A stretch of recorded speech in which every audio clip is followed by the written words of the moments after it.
taat. Saya nggak mau senggol kiri, senggol kanan. Walaupun saya sudah disenggol-senggol sama Bang Jun, saya nggak mau. Baik. Jadi memang sebenarnya inti dari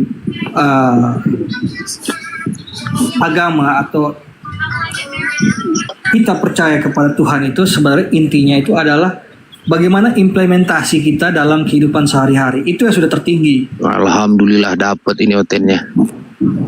Baik dari Kristen, Islam, Hindu, Buddha, yang diajarkan paling pertama itu adalah kebaikan. Nah, mengapa ada komal-komal seperti ini? Karena masih ada komal-komal lain yang masih menjadikan sebuah agama itu sebagai suatu pertentangan, atau mereka lebih cocoknya debaters, bukan apologet. Nah, kalau dikatakan sebagai apologet, sifatnya bukan offense tapi defense. Apa itu offense? Offense itu menyerang, defense itu bertahan. Jadi bertahan untuk menyatakan apa yang mendasari dasar-dasar dari keimanannya. Itu yang dikatakan apologet. Tetapi sayangnya sekarang banyak sekali apologet yang kurang memahami seperti itu. Kita bisa melihat bahwa masih banyak yang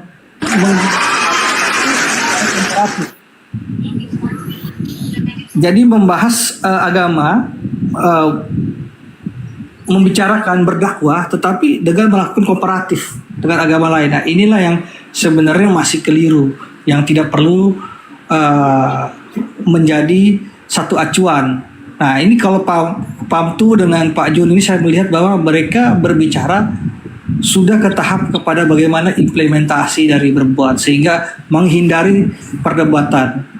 Karena saya tahu Pamtu dengan Pak Jun ini mungkin sudah memahami perbedaan antara teologi kekristenan dengan teologi Islam. Itu pasti berbeda. Izin potong Bang Melci, cuman saya yang Muslim sejati. Kalau Bang Jun itu nggak Muslim sejati itu. Oh itu. Jadi masih suka debat ya Pak Jun ini ya, masih suka. Pak Jun itu yang penting nyalahin Oten. Kalau jarum lagi menjahit patah, yang salah Oten. Ternaknya meninggoy, yang salah Oten. Bang Jun itu, kalau saya tidak, saya Muslim yang taat saya. Saya juga Muslim yang taat. Pamtum. Hehehe, ikut-ikut Pamtuk di belakangnya Pamtuk. Ya Pak Sepier. Syaratnya Antum dian dulu Jun, itu Pak Survivor itu lagi sapa saya, antum cemburuan saja. Ini Pak Pamtum, saya mau bertanyakan, saya wakili Kristen ya, masih bingung soal ajaran dari Muslim. Kalau si kami itu tunggal apa jamak Pamtum? Bisa tolong dijelaskan? Sebagai seorang Muslim yang taat, saya menjawab kami ini tergantung konteks. Contohnya gimana ya konteksnya? Contoh, kami ini terkadang untuk merendahkan diri, untuk mengangkat derajat orang. Jadi seperti di kantor saya ngomong, kami itu lagi baru pulang penempatan dari sana. Padahal saya yang baru pulang gitu. Kalau dalam konteks bahasa, tapi kalau dalam konteks suku kata, kami itu lebih dari satu. Iya, makanya itu yang saya mau tanyakan, karena dalam keimanan Islam tuh masih dipertanyakan kami ini seperti dalam kitab itu kan menggunakan kata kami, tapi tujuannya ketunggal gitu kan, tapi menggunakan kata kami. Itu yang masih bingung buat saya dari dulu sampai sekarang ya begitu. Mungkin saya dulu. Antum Deswan, antum diam. Saya bukan pura-pura Muslim, saya memang beneran Muslim. Antum Muslim, buka lagi Google apa itu Muslim. Antum agak leon antum. Iya. Jangan fitnah. Jadilah manusia yang tanpa fitnah. Insya Allah surga menantimu. Jadi itu yang sebenarnya masih takutnya saya mungkin waktu sekolah belajarnya salah tentang kejamakan ketunggalan gitu kan. Begitu. Jadi mohon penjelasan gitu. Ya kalau memang dari suku kata itu Pak itu jamak bukan tunggal. Tetapi di dalam keseharian untuk merendahkan diri, karena kata-kata aku ini kan hanya Allah yang bisa ngomong aku, hanya Allah yang bisa berkata aku. Jadi mungkin untuk merendahkan diri saya tanpa mengagungkan diri saya berkata kami baru pulang penempatan tugas atau kami baru pulang ke PAM, padahal saya yang baru pulang gitu Pak. Iya, oke. Ya tergantung situasi dan keadaan ya Pak ya. Iya Pak, tergantung sikon yang menggunakan tol, situasi, kondisi dan toleransi begitu Pak. Iya, oke lah. Dan Antum sebagai Islam diam aja Jun, malah saya yang jawab semua. Agak lain antum itu Jun. Iya, dalam perkataan kami itu kan, itu sudah melalui malaikat dan para nabi. Tapi ketika Allah Subhanahu wa taala mengatakan dirikanlah sholat atau sembahlah aku, pasti dia berkata aku, bukan kami. Tapi Bang Jun percaya kan saya seorang muslim kan? Siapa tahu bang yang di bawah ini Deswan 6 ini mau menguji keislaman abang itu. Saya bilang bukan saya Islam Bang, antum fitnah juga antum. Ya muslim lah, ya udahlah, bisa diuji kemuslimannya abang. Yang menguji ini aja Deswan 6. Tafadol, silakan diuji. Antum nggak sanggup menguji saya kah Bang Jun? Enggak, aku malas. Astagfirullahaladzim, Allah ya Allah. Bagaimana ini? Cek. Prabu Sera, sound 22 Ambon sini. Izin rekan-rekan saya mau balas Cek, Prabu Sera. dari rekan-rekan Ambon. Halo, selamat pagi teman-teman semuanya. Iya bang, selamat pagi. Assalamualaikum warahmatullahi wabarakatuh. Waalaikum.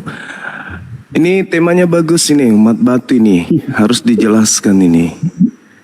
Karena ketika kita terjun di sosmed, penyimak kita itu adalah lintas agama. Islam menyimak, Kristen menyimak, kaum munafik juga para menyimak. Jadi kita tidak boleh tampil abu-abu.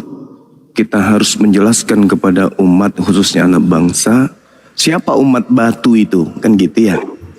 Islam dituduh umat batu, Kristen juga terbukti menyembah batu, kan gitu. Jadi harus ada kejelasan, karena dua agama ini adalah agama syiar.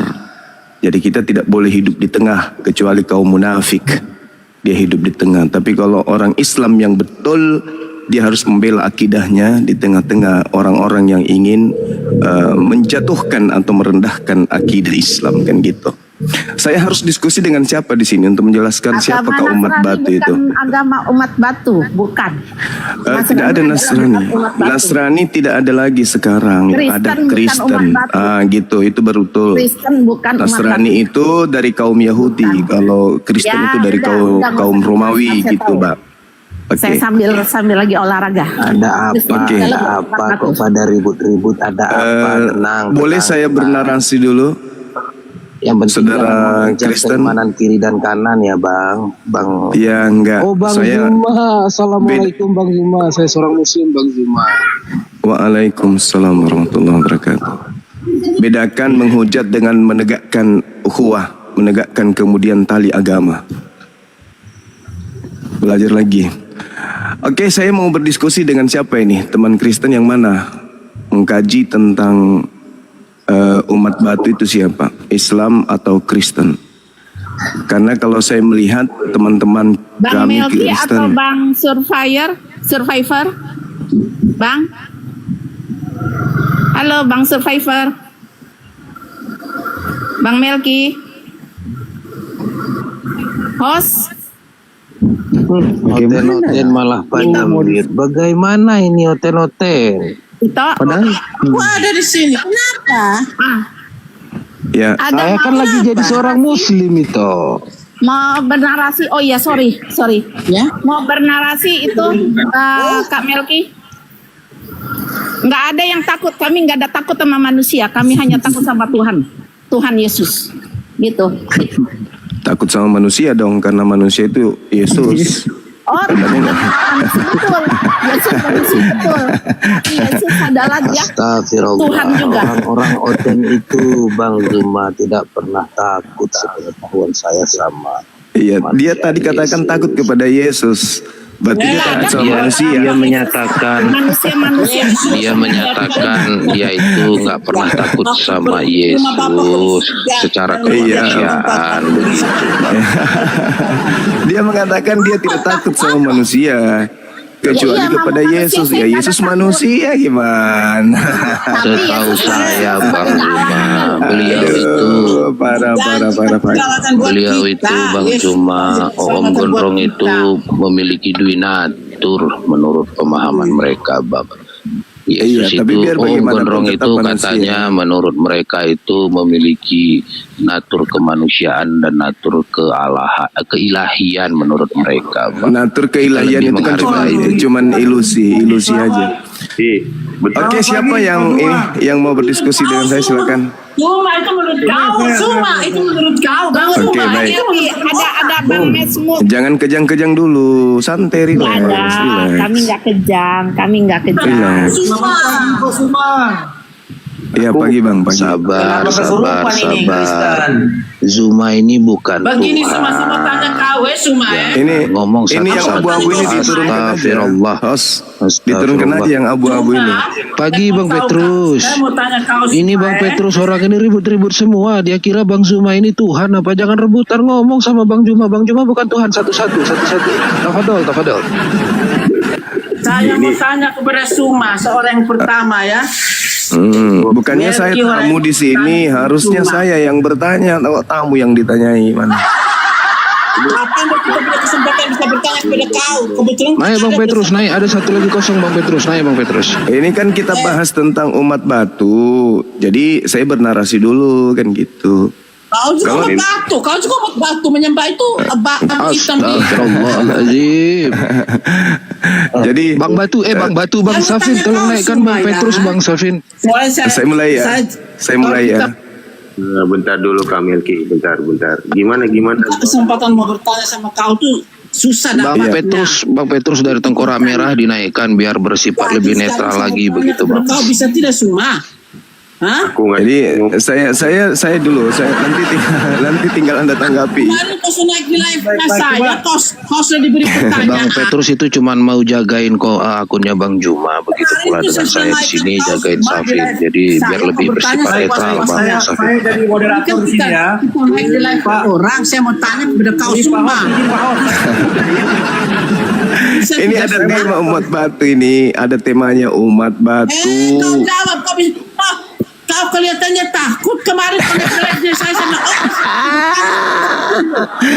Kristen ini lucu nih, Pak. Dia bawa tema tidak mau. Assalamualaikum Bang Petrus, selamat pagi Bang Petrus. Waalaikumsalam.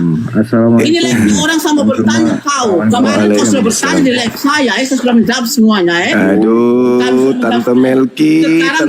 Sifatnya netral Bang Petrus ya. Kau ini mutar-mutar sesuma kau ini. Aduh, Tante Melki kenapa Bos, saya ini? bertanya kepada kamu. Yes, jawab Tunggu. Ini saudara Melki perempuan atau laki-laki sih? Biar saya bisa ngarahkan. Laki-laki, suara saya memang begini. Oh, sorry. Baik Bang. Baik. Sorry. Baik, di sini Sorry. ada Pak Melki. Tadi kupikir perempuan, sorry. Baik, di sini ada Pak Melki dengan Pak Saya Suma. mau tanya begini, Metsil, kemarin dia naik di live saya memberikan dia kepuasan untuk bertanya. Sekarang ini saya ketemu dia lagi di sini. Ini live-nya orang. Kepuasan bertanya, engkau yang minta ditanyai kok. Saya mau Ditanya bertanya satu kepada materi, kau, nangis Bang, satu. Bang, kau jangan memakai strategi. Itu kelicikan kau hanya mau gaya bertanya, tapi kau tidak mau ditanya. Berpikir. Saya juga mau ditanya, silakan Anda bertanya 1000 pertanyaan. Oke. Dengan tema yang ini Oke, kita saya hargai tanya, komalnya.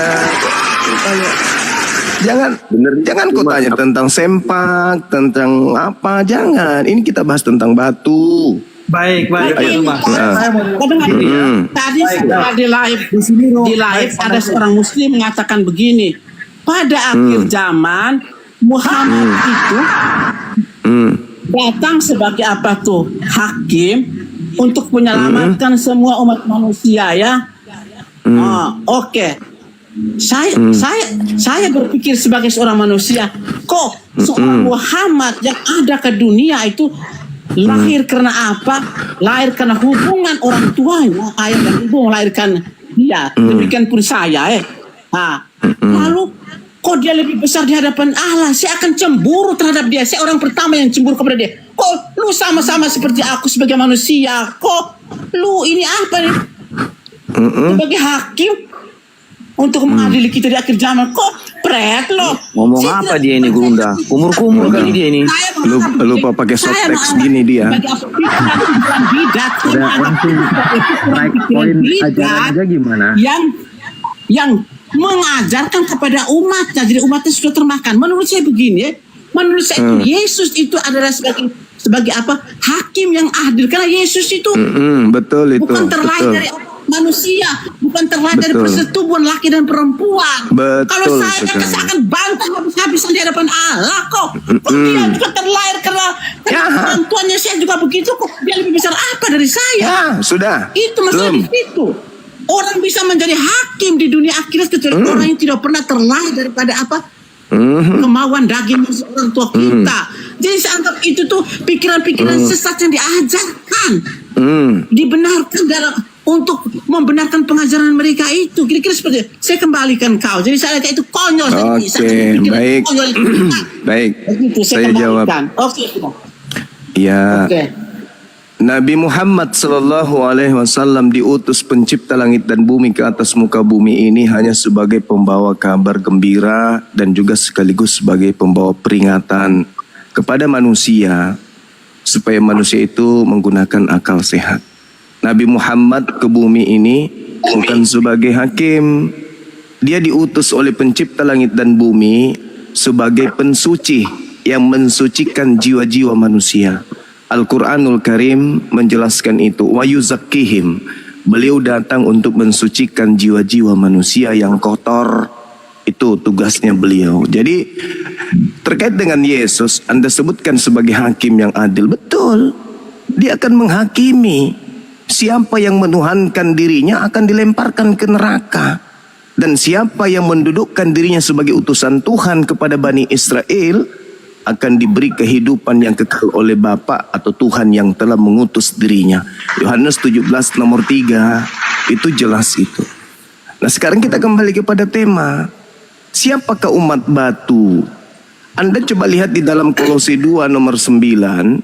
Segala jasadnya Yesus itu adalah ilahi. Mulai dari rambut sampai ujung kaki. Berarti juga termasuk biji sakarnya, kan gitu. Sesuai dengan Kolose 2 nomor 9. Nah sekarang ketika kau mulai biji sakarnya, kau mulai sudah. Kau punya Muhammad yang punya perbuatan di dunia yang tidak betul tuh. Itu kau tidak ngomong biji sakarnya. Tak kau, dia dilahirkan kau boleh tai. Biji sakar kau menyebut Yesus. Kisah para Rasul 4 nomor 11 Yesus adalah batu. Batu yang dibuang oleh tukang-tukang bangunan. Segala macam itu apa? Yesus adalah batu. Jangan kejang dulu. Jangan kejang. Ini edukasi. Kolose 2 nomor 9. Di dalam segala tubuh Yesus kepenuhan segala keilahian. Kau punya Muhammad tuh punya sakal tuh dipraktek dalam seks. Kemudian beliau itu digantung di atas salib. Ketika dia digantung di atas salib, batu sakar juga ikut menggantung di situ. Dan tujuan dia digantung adalah untuk menebus dosa-dosa Kristen. Apa seorang nabi tidak menunjukkan perbuatan yang fakta di dunia ini? Gimana ini? Tidak ditunjuk oleh nabimu selama hidupnya. Fakta menyatakan begitu. Kenapa ini? Orang giliran kudus saya nabi, kalam Allah segala macam. Apa perbuatan di dunia begitu? Orang yang terbesar di surga dan dunia. Kenapa dia itu? Habis minum obat kuda ini kayaknya. Yang lain diam. Segala macam. Loh, Kolose 2 nomor 9, segala tubuh Yesus kepenuhan keilahian. Tubuhnya. Kau membuat sakar itu apa? Ini tema umat batu. Kau contoh. Ini tema, Bang. Itu bahasa Alkitab menunjukkan tidak ada tertulis sakar di dalam situ, babi. Tidak ada tertulis dalam situ sakar. Kolose 2 nomor 9. Tidak ada tertulis, tidak ada tersirat. Kenapa Anda itu bilang keseluruhan tidak menyebut bunuh dan segala ketika macam. Yesus Kok, Pak? bangkit, Kok, Pak? ikut gak biji sakar bangkit? Apa orang ini kok jadi larinya aneh? Ketika Yesus bangkit hari ketiga, apakah batu zakarnya juga ikut bangkit atau tertinggal di kuburan? Dalam pikiran kau sudah menyangkal, berarti kau, tai kau. Apa ini? Mari kita Apa taruh ini? iman, kalau kau berani. Mari kita taruh iman. Nah, ini di surga, temanya atau umat Yesus yang di batu. surga. Siapa Kau yang berani. menyembah batu? Mari taruh iman. Apa kau? Alamak. Mari taruh iman. Muhammad di surga atau Yesus yang di surga. Mari kalau kau berani. Mari taruh iman. Boleh. Kalau itu memang Anda mau, boleh. Parah ini Bapak ini. Bapak atau Ibu sih? Jangan sampai kita ditipu tadi sama Ibu ini. Dibilangnya Bapak biar kita takut gitu loh. Baik. Dua natur kali Gerunda. Oh, dua natur juga. Formalnya Kristen ya Pak Zuma. Jadi Ya. terima kasih Pak Zuma sudah naik di atas Siap. ini. Nah, sehingga kita kembali ke tema lagi nih ya, umat batu. Iya. Ketika dikatakan batu itu apa definisi batu itu? Apakah sakar itu merupakan batu ataukah itu adalah bagian organ tubuh? Nah, kalau batu dia tidak sama dengan apa yang di dalam organ tubuh ini gitu. Kecuali kalau Anda bilang batu ginjal, itu mungkin. Nah, silakan Pak Suma. Baik, ini mohon maaf nih ya, saya terpanggil untuk tema ini umat batu karena itu tuduhan kepada kami umat Islam. Ketika kami sujud beribadah kepada arah kiblat, yaitu di Mekah, di mana di sana ada Hajar Aswad, kami kemudian dituduh nyembah batu kan gitu. Padahal dalam konsep agama Islam, pencipta langit dan bumi yang kami sembah itu laisa kamitslihi syai', tidak serupa dengan apapun, termasuk batu. Walam yakul lahu kufuwan ahad, dan Allah yang ahad itu tidak serupa dengan apapun, tidak ada yang serupa, tidak ada yang sama dengan dia. Sedangkan Hajar Aswad itu batu itu banyak di mana-mana. Berarti kami tidak menyembah kepada batu. Adapun ketika kami menghadap ke Ka'bah, lantas kami dikatakan menyembah batu. Lalu bagaimana orang Kristen di gereja yang menyembah kepada menghadap ke pendeta ketika beribadah? Nah, di depan ada biji sakarnya pendeta. Apakah kemudian kami juga bisa mengatakan Kristen menyembah batu zakarnya pendeta? Kan tidak mungkin. Atau di belakang gereja, di depan gereja ada toilet penduduk. Nah, setiap kalian masuk ke gereja, kalian menghadap ke toilet penduduk. Apakah boleh kami mengatakan kalian penyembah toilet? Kan begitu. Sabar dulu Bang. Nah, sementara ketika saya melihat narasi yang ada di dalam Bible, Yesus itu batu. Loh, di hadismu juga dikatakan loh, Bukhari 42:7, pada dulunya kami menyembah batu. Aduh. Jadi sekali lagi dikatakan di dalam kitab saudara, Yesus itu adalah batu. Oke? Kisah Para Rasul 4 nomor, sabar nanti Anda tanggapin. Kisah Para Rasul 4 nomor 11. Lalu kemudian Kolose 2 nomor 9, segala tubuh Yesus itu adalah Tuhan kalian. Jasadnya loh, jasad biologis. Coba Anda baca. Dalam bahasa Yunani juga boleh. Di Kolose 2 nomor 9. Ini menyembah batu. Silakan. Artinya bahwa ketika Anda menyembah Yesus, itu sama dengan Anda menyembah batu. Karena Yesus itu batu. Yesus itu batu. Iya. Coba Kejadian 4 nomor 11, Kejadian 4, Yesus adalah batu penjuru yang dibuang oleh tukang-tukang bangunan. Berarti dia batu pondasi kan? Kemudian kita mengarah kepada Kolose 2 nomor 9, seluruh jasad Yesus itu adalah sembahannya orang Kristen. Nah, termasuk batu sakarnya, berarti kan begitu Bang. Jadi yang terbukti umat batu ya Kristen. Saya belum masuk karena dalil. Saya akan paparkan sesuai dengan dalil Bible bahwa memang sembahan Kristen itu adalah batu. Silakan. Izin menjawab ya. Yang pertama, batu atau batu bangunan itu kan kata perumpamaan gitu loh. Di mana Anda bisa mengatakan kami menyembah batu. Sementara di hadismu sendiri itu ada perkataan loh. Bukhari 42:7 di situ berkata pada dulunya kami menyembah batu. Mau gimana lagi? Dan di situ kalian kan ke Mekah. Adakah kau pernah lihat oten-oten nyembah batu? Silakan Gurunda. Oke, baik. Sekali lagi saya katakan, kalau hanya karena ke Mekah, lantas kemudian dikatakan kami menyembah batu, berarti tiap minggu kalian ke gereja. Menghadap kemana kalian? Satu, menghadap ke... Sabar dulu, gantian kita kan? Menghadap ke pendeta. Pendeta punya batu nggak? Ada. Batu ginjal katamu. Berarti kau penyembah batu ginjal. Ya kan ya? Terus, sabar dulu, tahan. Kristus yang ada di dalam tubuh Anda yang bertanduk 7 bermata 7 itu suruh diam dulu. Sabar dulu. Jadi ketika kemudian Anda mengatakan siapa yang menghadap kepada siapa, berarti itu adalah sembahan. Nah, di depan gereja sudah pasti ada kloset penduduk, ya kan ya? Berarti kalian itu setiap hari Minggu menyembah kloset. Izin nih, izin. Karena tiap minggu kalian ke gereja. Di dalam gereja itu ada pendeta. Kalau misalnya yang mengajar di depan Anda itu adalah pendetanya wanita, dan Anda menghadap ke mana Anda sembah, berarti saya boleh mengatakan Anda menyembah kepada kacang asin. Kan gitu. Oke? Jadi menghadap kepada suatu benda bukan berarti kita beribadah. Berbeda dengan kalian. Kalian memang menyebut Yesus sebagai Tuhan. Dan Yesus itu punya biji. Batu. Batu zakar. Di dalam kitabmu juga kuda disebut kuda seperti kuda zakar kuda. Berarti biji zakar kuda yang dimaksud. Kenapa Anda ingkar? Yang digantung di atas salib. Sabar dulu, gantian. Aduh. Kristus bertanduk 7 bermata 7-nya suruh Adam dulu, diam dulu. Anda ketika kemudian menyembah Yesus, di dalam kitab Anda Kolose 2 nomor 9, yang digantung di atas pohon itu lengkap dengan batu zakar. Yang menebus kalian adalah jasadnya Yesus yang mati di atas pohon, digantung di pohon. Berarti dengan kata lain, umat batu itu kalian, bukan kami, gitu loh. Silakan. Pertama yang kamu katakan tentang batu penjuru itu kata perumpamaan. Dan juga kami umat Kristen tidak mempunyai kiblat.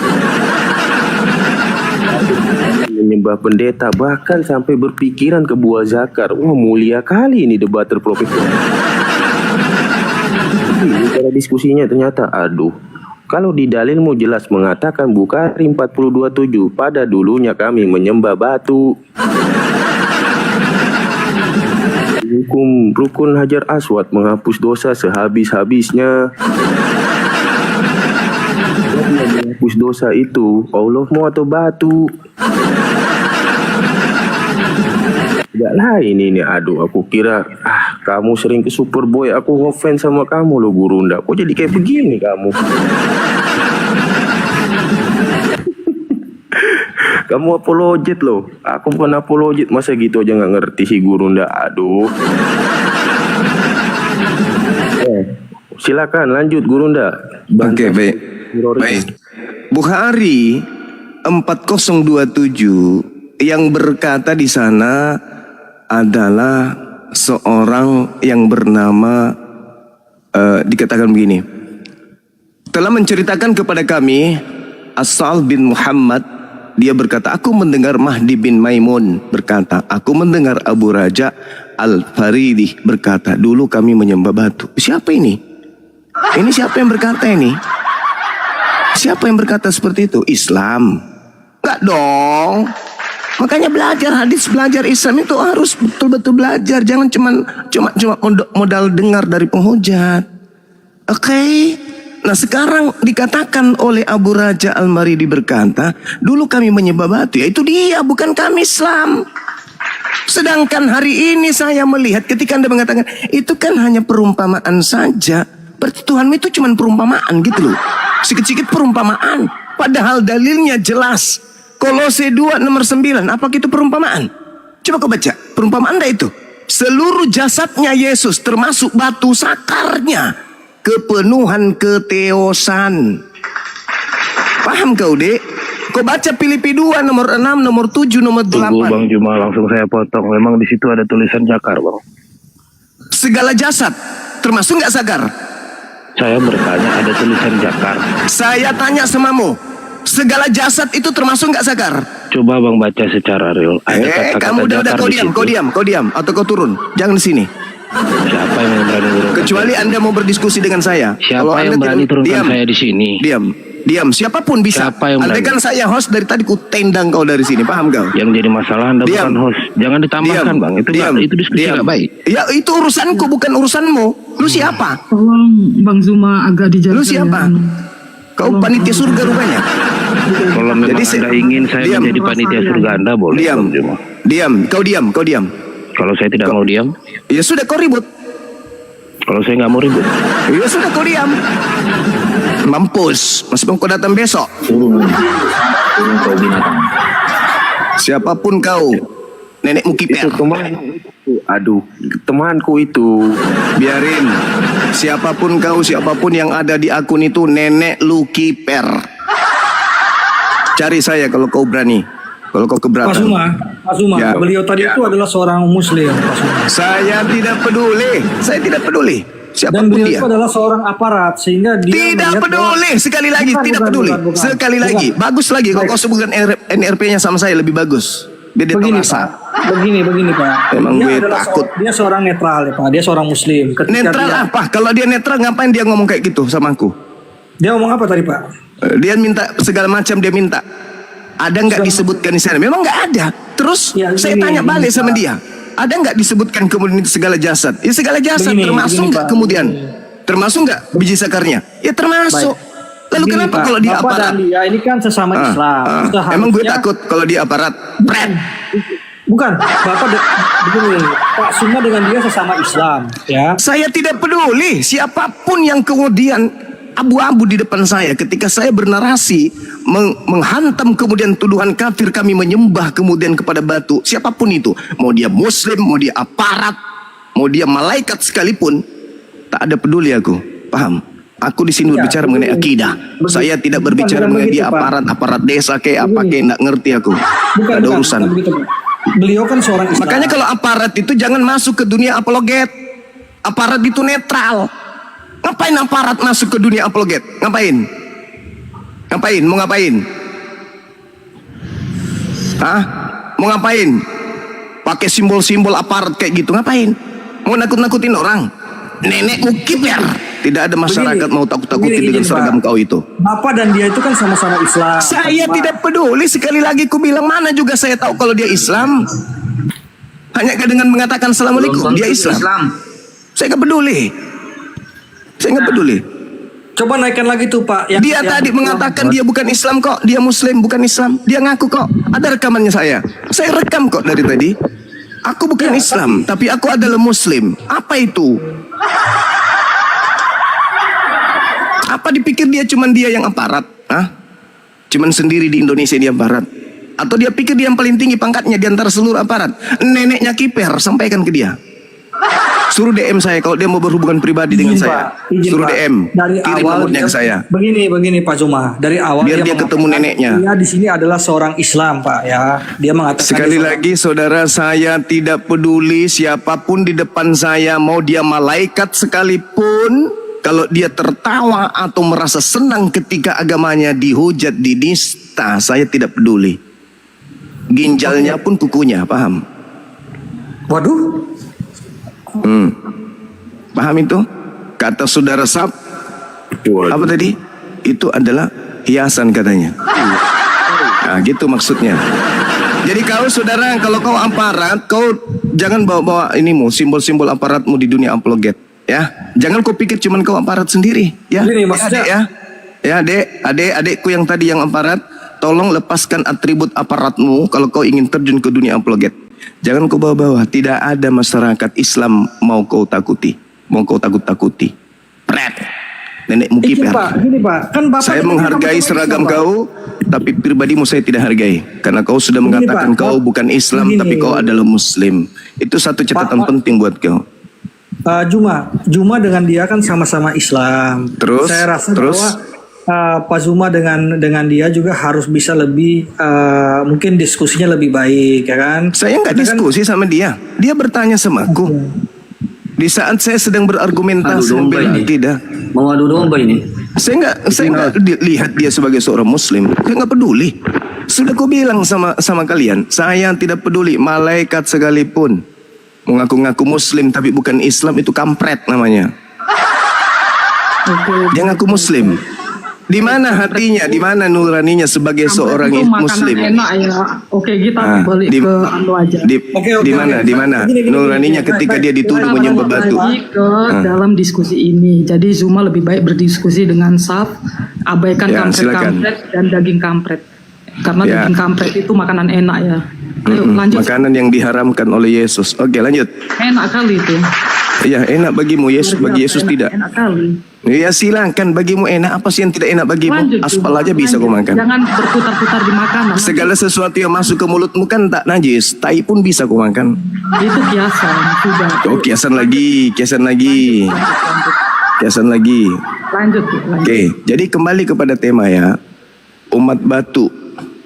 Kristen itu terbukti menyembah batu karena Yesus itu baik berupa gambaran hiasan maupun secara mutlak absolut Yesus punya biji sakar, dan yang digantung di atas salib menebus dosa kalian termasuk biji sakarnya.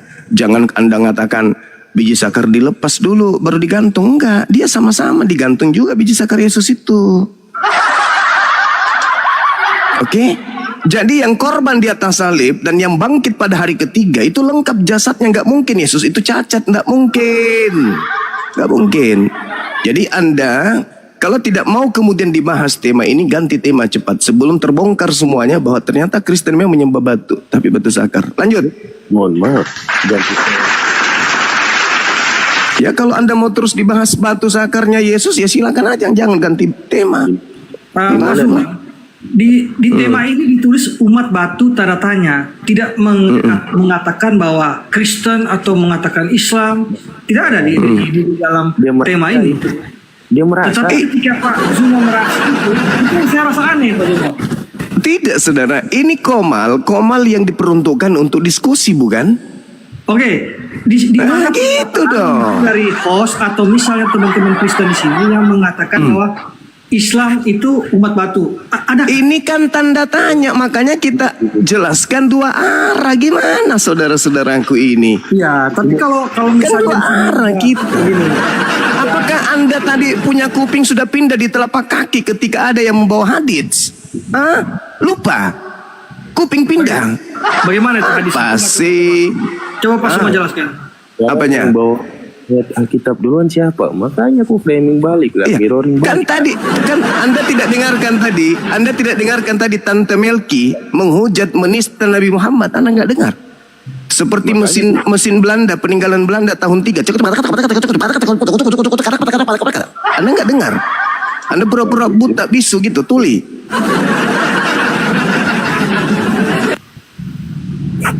Oke, jadi sampai mana nih? Memang gini loh, kamu kan seorang apologet, siap ditanya nggak? Ya kan dari tadi saya pertama ditanya. Oh enggak. Saya di sini pertama ditanya ya saya. Sekarang giliran saya bertanya, kan begitu. Oke, silakan Pak Zuma. Sebuah kehormatan besar ini ada kapan. Oke, saya bertanya sekarang. Pertanyaan saya, sabar Bang, sabar. Kalau Anda tidak kuat, turun. Giliran saya bertanya lu.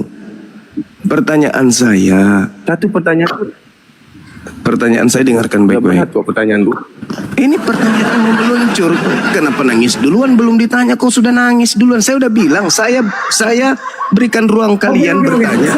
1000 pertanyaan. Silakan buat pertanyaan Pak Suma. Nah, pertanyaan saya kepada saudara.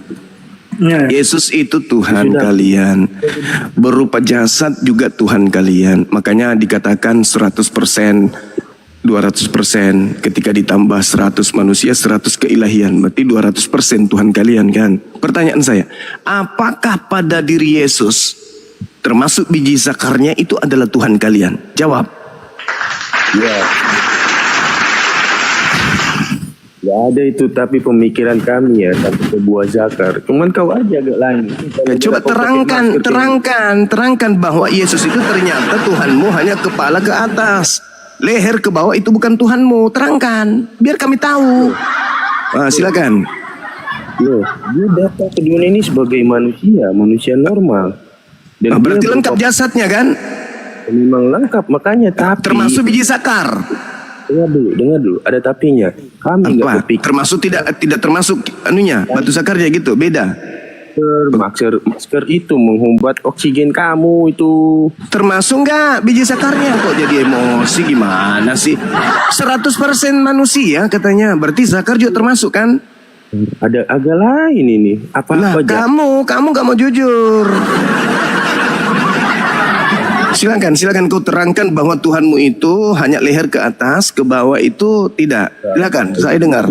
Mohon maaf, ya ada Baik, saya jawab ya Pak. Iya. Hostnya kalau nggak bisa turun aja host. Jadi begini. Ya. Yesus Kristus itu dipahami memiliki dua natur ya. Sepenuhnya manusia, sepenuhnya Allah. Kedua natur ini bersatu dalam satu pribadi, union hipostatika, tanpa bercampur, tanpa berubah, tanpa terbagi, tanpa terpisah, ya. Artinya apa Pak Zuma? 200%. Sebagai Tuhan ia adalah sepenuhnya Allah, kekal, tidak terbatas, tidak bergantung pada tubuh jasmani. Sebagai manusia ia sungguh memiliki tubuh fisik lengkap, termasuk seluruh organ manusiawi. Gitu. Berarti termasuk biji sakar itu adalah Tuhan kalian, bukan? Sabar Pak Zuma.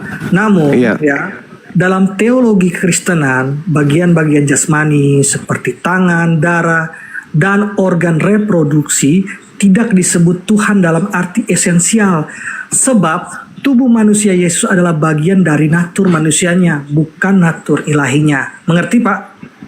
Oke. Sangat mengerti. Artinya bahwa pada diri Tuhan Anda ada yang bukan Tuhan. Jadi Tuhan Anda itu separuh Tuhan, separuh bukan Tuhan, kan gitu? Begini, Anda harus memahami begini Pak. Lah, saya sudah paham. Berarti sembahan Anda separuhnya Tuhan, separuhnya bukan Tuhan. Betul? Oh tidak. Lah, gimana ini? Gimana saudara-saudara? Ya. Gimana ceritanya? Itu adalah sepenuhnya Tuhan, sepenuhnya manusia. Nah, sepenuhnya manusia ini Tuhan nggak? Ya, Tuhan. Dia adalah berarti biji sakarnya juga Tuhan Anda, udah selesai. Berarti sakar Yesus juga Tuhan Anda, kan gitu. Kolose 2 nomor 9. Udah telan aja, memang sudah kayak gitu kodratnya. Makanya dilarang menyembah manusia supaya tidak begitu jadinya. Ya, tapi itu tidak bisa dipisahkan Pak. Oleh karena itu, saudara ini menyembah separuh manusia, separuh Tuhan, kan begitu poinnya. Kalau Anda mengatakan bahwa tangan, darah atau organ reproduksi ya tidak bisa. Tetapi Anda harus mengatakan Yesus seutuhnya. Berarti kemanusiaan Yesus bukan Tuhan. Yesus adalah sepenuhnya manusia, sepenuhnya Tuhan. Nah, sepenuhnya manusia ini bukan Tuhan kan? Nah, dalam pandangan Anda bagaimana? Lah, bagaimana? Berarti separuh bukan Tuhan, separuh Tuhan. Oh, tidak seperti itu. Bagaimana ceritanya? Sepenuhnya manusia itu Tuhan nggak? Nah, begini Pak Zuma ya. Gimana? Bagi dua aja, biar separuh-separuh. Saya kan sudah menjawab ya. Sebagai Tuhan, ia adalah sepenuhnya Allah, kekal, sifatnya itu kekal, tidak terbatas dan tidak bergantung pada tubuh jasmani. Di sisi lain, sebagai manusia, ia sungguh memiliki tubuh fisik lengkap. Nah, ini Tuhan nggak yang fisik lengkap ini? Ya Tuhan. Ya berarti seutuhnya, termasuk sakarnya juga. Berarti Anda penyembah sakar, kan begitu? Kalau Anda hanya mengatakan sakar atau menyembah itu bukan sebagai dia seutuhnya. Anda harus mengatakan Yesus sebagai manusia, tidak bisa. Ini tema Bang, harus tema ini umat batu. Umat batu. Gini. Apakah sakar itu batu? Ya, tergantung Anda ingin memaknai apa. Batu sakar atau apa? Cairan sakar atau apa? Daging sakar. Yang jelas umat batu ya batu sakar, kan gitu. Begini Pak, mungkin Bapak ambil istilah kesehatan, baik istilah biologi atau apa nih Pak? Coba batu sakar ini. Saudaraku, Anda yang membawa biologi tadi, Kolose 2 nomor 9 kan udah saya katakan, itu dalil. Dasar pijakan saya kan dalil. Saya tidak mengada-ngada. Saya menjelaskan gini, batu sakar itu sakar dikatakan batu itu istilah dalam ilmu biologi atau kesehatan Pak Suma. Coba dijelaskan. Biologi, kesehatan dapat semua. Dan ingat, ketika berbicara mengenai biologi, Anda lari ke Kolose 2 nomor 9. Ternyata Oke, ketuhanan baik, Yesus baik. itu termasuk Sekarang biologisnya. Siapa yang mengatakan sakar itu adalah batu? Ahli kesehatan siapa yang mengatakan demikian? Ahli biologi siapa? Coba Pak dijelaskan. Ya Allah yang Karim. Jadi yang dikatakan dalam kitab saudara di perjanjian lama itu, batu zakar keledai itu bukan batu rupanya. Coba tunjukkan ayatnya Pak. Coba ada nggak kedokteran boleh nggak kemudian zakar itu distilahkan batu zakar? Coba Pak, boleh nggak? tunjukkan dia punya ayatnya biar kita bisa batu zakar itu sudah pasti batu lah. Istilahnya juga batu zakar. Di mana-mana orang tahu itu. Yang namanya zakar itu batu zakar, bukan cairan zakar. Ahli siapa yang mengatakan? Udahlah Bang, jangan mengais-ngais ke sana, jangan memperbodoh diri. Jelas kok. Perlu kita gini. Kisah Para Rasul 4 nomor 11, Yesus adalah batu. Yesus adalah batu. Itu jelas itu. Bentar. Kan begitu poinnya.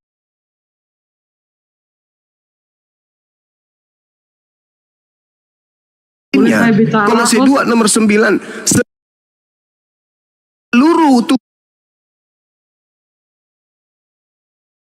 tubuh Yesus itu adalah ilahi.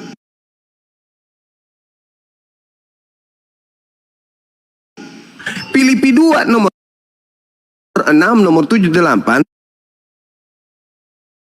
Theos turun ke bumi mengambil rupa manusia. Buktinya di Lukas 2:21 Yesus disunat pada hari ke-8. Masa ada nonot tanpa batu? Gimana ceritanya? Aku kira selama ini berkelas. Masih gimana? Abaikan dulu tentang dunia pernonotan Bang ya, karena juga Nabi pasti punya nonot juga ya. Jadi gini, saya jelaskan masalah bagaimana permasalahan. Iya, tapi kami tidak menyembah Nabi. Ini Ya, tema. ini pembahasan kan tentang pernonotan. Ini tema. Iya Bang. Jadi kita kembali. Bukan pernonotan. Ini berbicara mengenai umat batu. Bukan pernonotan. Cuman kebetulan aja kalian menyembah manusia yang punya nonot kan gitu. Oke, Pak Suma, ya. Batu itu adalah benda alam yang terdiri dari satu atau lebih mineral yang menyatu padat dan merupakan bagian dari kerak bumi ya. Kalau kita menggunakan definisi para ahli ya, secara geologi, batu adalah agregat atau kumpulan mineral yang membentuk massa padat dan keras ya. Ya, dia bisa berasal dari batuan ini bisa dari dalam bumi, juga bisa dari luar bumi. Sepakat Pak Azuma ya? Iya, kita sudah paham itu. Kita udah paham, udah ngerti. Ada batu sedimen, ada batu metamorf, dan juga ada batu meteor. Nah, ada juga disebut batu ginjal, betul nggak? Iya, ada istilah itu. Tetapi sekarang pertanyaan, ada batu ginjal. Sekarang sakar dikatakan batu itu dari mana Pak? Istilahnya itu Pak? Ya karena dia berbentuk padat dan dia ada bentukan, sehingga ketika dikatakan batu zakar itu bahasa kedokteran. Jangan kemana-mana perginya. Batu zakar, batu ginjal, batu empedu. Baik Pak Zuma. Sekarang Anda mengatakan bahasa kedokteran. Ahli kedokteran siapa yang mengatakan bahwa sakar itu adalah batu Pak? Itu cari aja nanti. Gak usah kemana-mana saudara, gak usah kemana-mana. Gak usah kemana-mana. Yang pasti kita orang Indonesia itu ngerti itu. Ada tuh Bang Andika sudah tunjukkan tuh. Artinya kita nggak bisa lari kemana-mana. Kolose 2 nomor 9 itu mengunci di situ. Filipi 2 nomor 6 nomor 7 mengunci di situ. Sekarang kamu kan udah bertanya Lukas 2 nomor 11 pada hari ini telah lahir bagimu juru selamat manusia yang diurapi Tuhan, sudah dikunci di situ. Yesus disunat pada hari ke-8 sudah dikunci di situ. Udah. Jadi umat batu ya batu kan gitu. Iya. Iya. Tanya dulu aja. Bang Saf, nanti aku kan ketemu ya, cuman mungkin karena terlalu ya rebutan mic lah, jadi nggak bisa. Tanya, ini Bang Jumbo, kamu seorang apologi. Jadi coba jelasin dulu. Iya. Di ayat 7. Di situ kan berkata apa? Arsinya itu kan berkuasa. tahta singgasana. Kenapa? Tanya apa Bang? Tanya apa? IS Hud ayat 7. Oke. Nah, Apa yang Anda iya kan? Itu kekuasaan Iya. tahta, betul? Iya. Nah, masih banyak tentang kekuasaan. Pertanyaanku satu, arsinya di atas air. Tolong, airnya air apa? Iya. Oh, nggak dijelaskan air apa? Mungkin air raksa kali, atau air hujan, atau mungkin jawab gimana ini? iya, tapi tidak sampai segitunya pertanyaannya. Sama ketika saya tanya juga, kamu kan seorang apologet, Yesus disunat pakai pisau merek apa? Pisaunya dipotong nonotnya pakai apa? Pakai pisau merek apa? Terbuat dari apa pisaunya? Ari-ari atau apa? Ini apa pertanyaan? Pertanyaan apa itu? Aneh kau itu, kau menyusahkan diri kau itu. Iya, gini. Dunia pernonotan dan persyukuran selesai dulu ya. Jadi gini. Apa ya? Tuhan pinjam pisau cukur di Raja Asur itu juga bahaya itu. Untuk mencukur bulu paha. Jangan bertanya yang bikin kamu sulit. Karena kau akan ditanyai balik nanti. Ini temanya umat batu. Tunjukkan kalau Allah Subhanahu Wa Taala itu batu. Sebagaimana saya menunjukkan sembahanmu yang bernama Yesus itu punya batu, kan gitu, Bang Suma gitu loh. Iya, silakan. Kau bicara aja, kau siksa dirimu. Baru bertanya. Stabil aja, normal aja. Cuma kancang ngomong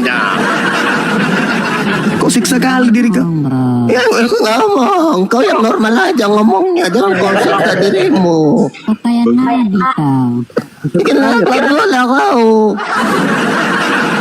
Pantatmu kayak ada kelereng di dalam kau ngomong kayak gitu. Ngomong yang normal aja, stabil. Ya, begini, Pak Suma, masuk kepada intinya saja ya. Ini teman kita bantu dulu. Oke, baik. Kamu jangan debat dulu, kasihan teman kita nih, keselak biji nangka dia. Di sana ke sini, Pak Suma. Itu tuh. Dia habis makan tapi yang ditelan garpunya gimana ceritanya? Bantuin dulu loh. Kita akan melihat kepada prakteknya, Pak Suma. Ya, kepada prakteknya, Pak Suma. Bentar. Agama apa atau aliran apa yang menggunakan media batu? Itu aja, Pak. Intinya ke situ aja. Saudara, kamu lupa ya bahwasanya para nabi terdahulu ketika mereka beribadah, mereka punya batu tugu. Kamu tahu nggak apa yang disebut bait El itu, ngerti nggak? Itu dari batu. Alamak. Lu gimana ini? Apakah Pak Suma meyakini batu itu bisa menebus dosa? Tidak mungkin batu menebus dosa. Sebagaimana tai sapi nggak mungkin menebus dosa. Lucu ente ini, gimana ceritanya? Kalau misalnya ada yang mengatakan batu itu bisa menebus dosa, maka nggak ada dalilnya. Itu nggak ada. Itu orang yang IQ-nya jongkok itu yang mengatakan itu atau memahami itu, nggak ada itu. Berarti sesat ya Pak Suma ya? Sesat dong. Bungkus. Bungkus. Aku nggak jawab pertanyaan. Satu dalil doang itu loh. Mana dalilnya? Hud ayat 7. Ya sama, Kejadian 1 nomor 1. Roh Tuhan melayang-layang di atas permukaan air. Air apa? Air kucing. Apa sih? Kamu jangan bertanya sesuatu yang menyulitkan diri kamu. Jangan deh. Itu tadi ada bahas batu tuh. Batu mengampuni dosa kata dia tuh. Nah itu tuh. Jawab gak intinya? Roh Elohim melayang-layang di atas permukaan air. Air apa? Pertanyaan yang bikin sulit kau nanti. Kita bahas umat batu. Siapa yang umat batu sini? Hei, saya atau ente gitu loh. Berarti nggak bisa menjawab ya? Loh, saya sudah menjelaskan kepada saudara Al-Quran yang anda kutip, wa huwallazi khalaqas samawati wal ardi sittati ayyam wa kana arsyuh 'alal ma', bertahta kemudian di atas air. Yang tadi Kejadian 1 nomor 1, Roh Elohim melayang-layang di atas permukaan air. Apa sih orang ini? Kalau Tuhan saya bertahta, kalau Tuhanmu melayang-layang. Itu pun masih Tuhan pinjaman dari Yahudi. Gimana orang ini? Udah. Kembali ke tema. Jawab dulu lah. maksa kali orang ini. Oh, bertahta dan melayang-layang. Iya, bertahta dan melayang-layang. Kalau melayang itu apa? Pekerjaan melayang-layang itu setan, genderuwo, sendal bolong. Oke, sekarang saya melayang-layang, melayang-layang. Kalau Tuhanku bertahta. Iya, saya jelaskan bagaimana Tuhan. Wa kana arshuhu 'alal ma liyabluwakum ayyukum ahsanu amala. Wa la in qulta innakum mab'utsun min ba'dil maut ayaqulanna alladziina kafaru in hadza illa sihrun mubin. Jelas kok. Ya tahu aku. Ya. Bertahta di atas. Wah, kalau Tuhanmu melayang-layang. Baik, saya jelaskan masalah ketuhanan. Oh, ditanya. Jadi gini. Popok kapang. Orang Jepang bilang parakang. Udah. Kembali ke tema. Pak Anan, izin saya berdiskusi lebih kompleks kepada Bang Zuma ya. Iya, kembali ke tema. Iya. Yang lain garuk-garuk pantat aja dulu, nggak usah banyak cerita yang lain. Baik, coba saya jelaskan dulu masalah ketuhanan. Sejenak. Apa pula bahas umat batu, umat jangan Tuhan. Alamak. Ya. Udah kalau gitu bahas batu aja lah kalau gitu batu. Batu ya betul. Ini aduh. Kecuali kamu ganti tema gitu. Yaudah, aku ganti tema. Ganti tema lagi. Apa? Umat air. Sang ekologi.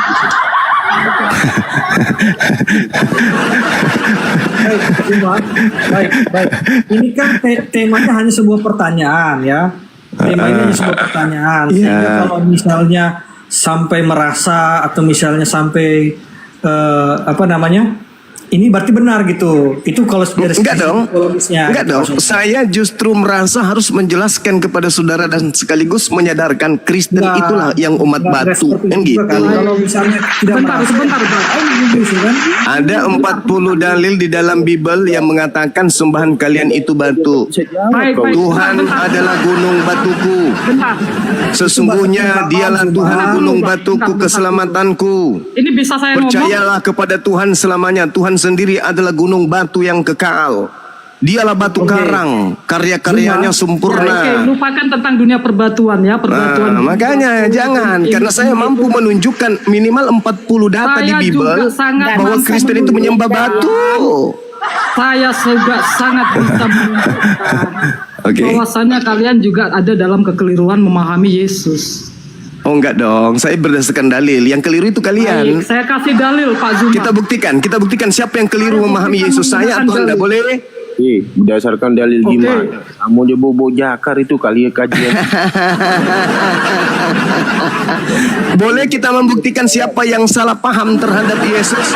Siapa yang membangun imannya di atas ilusi terhadap Yesus? Boleh? Boleh. Boleh anak-anakku sekalian? Nanti saya cuma 5 menit. Silakan. Ya, 1 jam juga boleh. Silakan. Ya, sudah. Kita harus ngerti dulu. Bapak tahu Pak Zuma ini tahu Abraham, Ishak, Yakub? Tahu. Bagaimana cara Abraham, Ishak, Yakub menyebut Tuhannya? Beliau menyebut. Ya. Di dalam Alkitab, sistem konsep Alkitab, Bapak harus tahu dulu. Bentar Kak. Moderator tolong jangan rese ya. Gimana sih? Ya, kenapa saya bilang ada? Hostnya jangan emosian, santai aja host. Gimana sih? Ini moderatornya rese kali loh. TikTokan atau gimana ini? Ya nggak usah, biarkan aja, mau berputar juga nggak masalah pun. Itu jangan itu hiburan di sini. Oten kok jadi Alamak. Nggak usah emosian kawan-kawan, santai aja, relax. Jangan ada lanjut. Ya. Abraham, Ishak, Yakub. Terus sampai mana tadi? Kita harus memahami dulu Abraham, Ishak, Yakub menyebutkan nama Tuhan tidak langsung merujuk pada YHWH, melainkan menggunakan proper name. Proper name ini kita balikan kepada asal muasal dari katanya adalah El Shaddai. Jadi nggak bisa terlalu panjang ya. Kita buka langsung ke Wahyu 1 ayat 8. Di situ mendeskripsikan secara nyata jelas siapakah yang disebut sebagai proper name itu. Abraham menyebutnya dengan El Shaddai. baru diakhiri dengan Yakub merujuk pada Yesus, menyebut dengan kata El Shaddai juga. Nanti Bapak pelajari, saya nggak usah terlalu panjang juga. Jadi tolong tunjukkan di mana Yesus pernah dipanggil El Shaddai. Oh boleh, nanti Wahyu 1 ayat 8 nanti Bapak buka. Oke. Aku adalah Alfa dan Omega, firman Allah yang ada dan yang sudah ada dan yang akan datang, yang maha kuasa atau El Shaddai.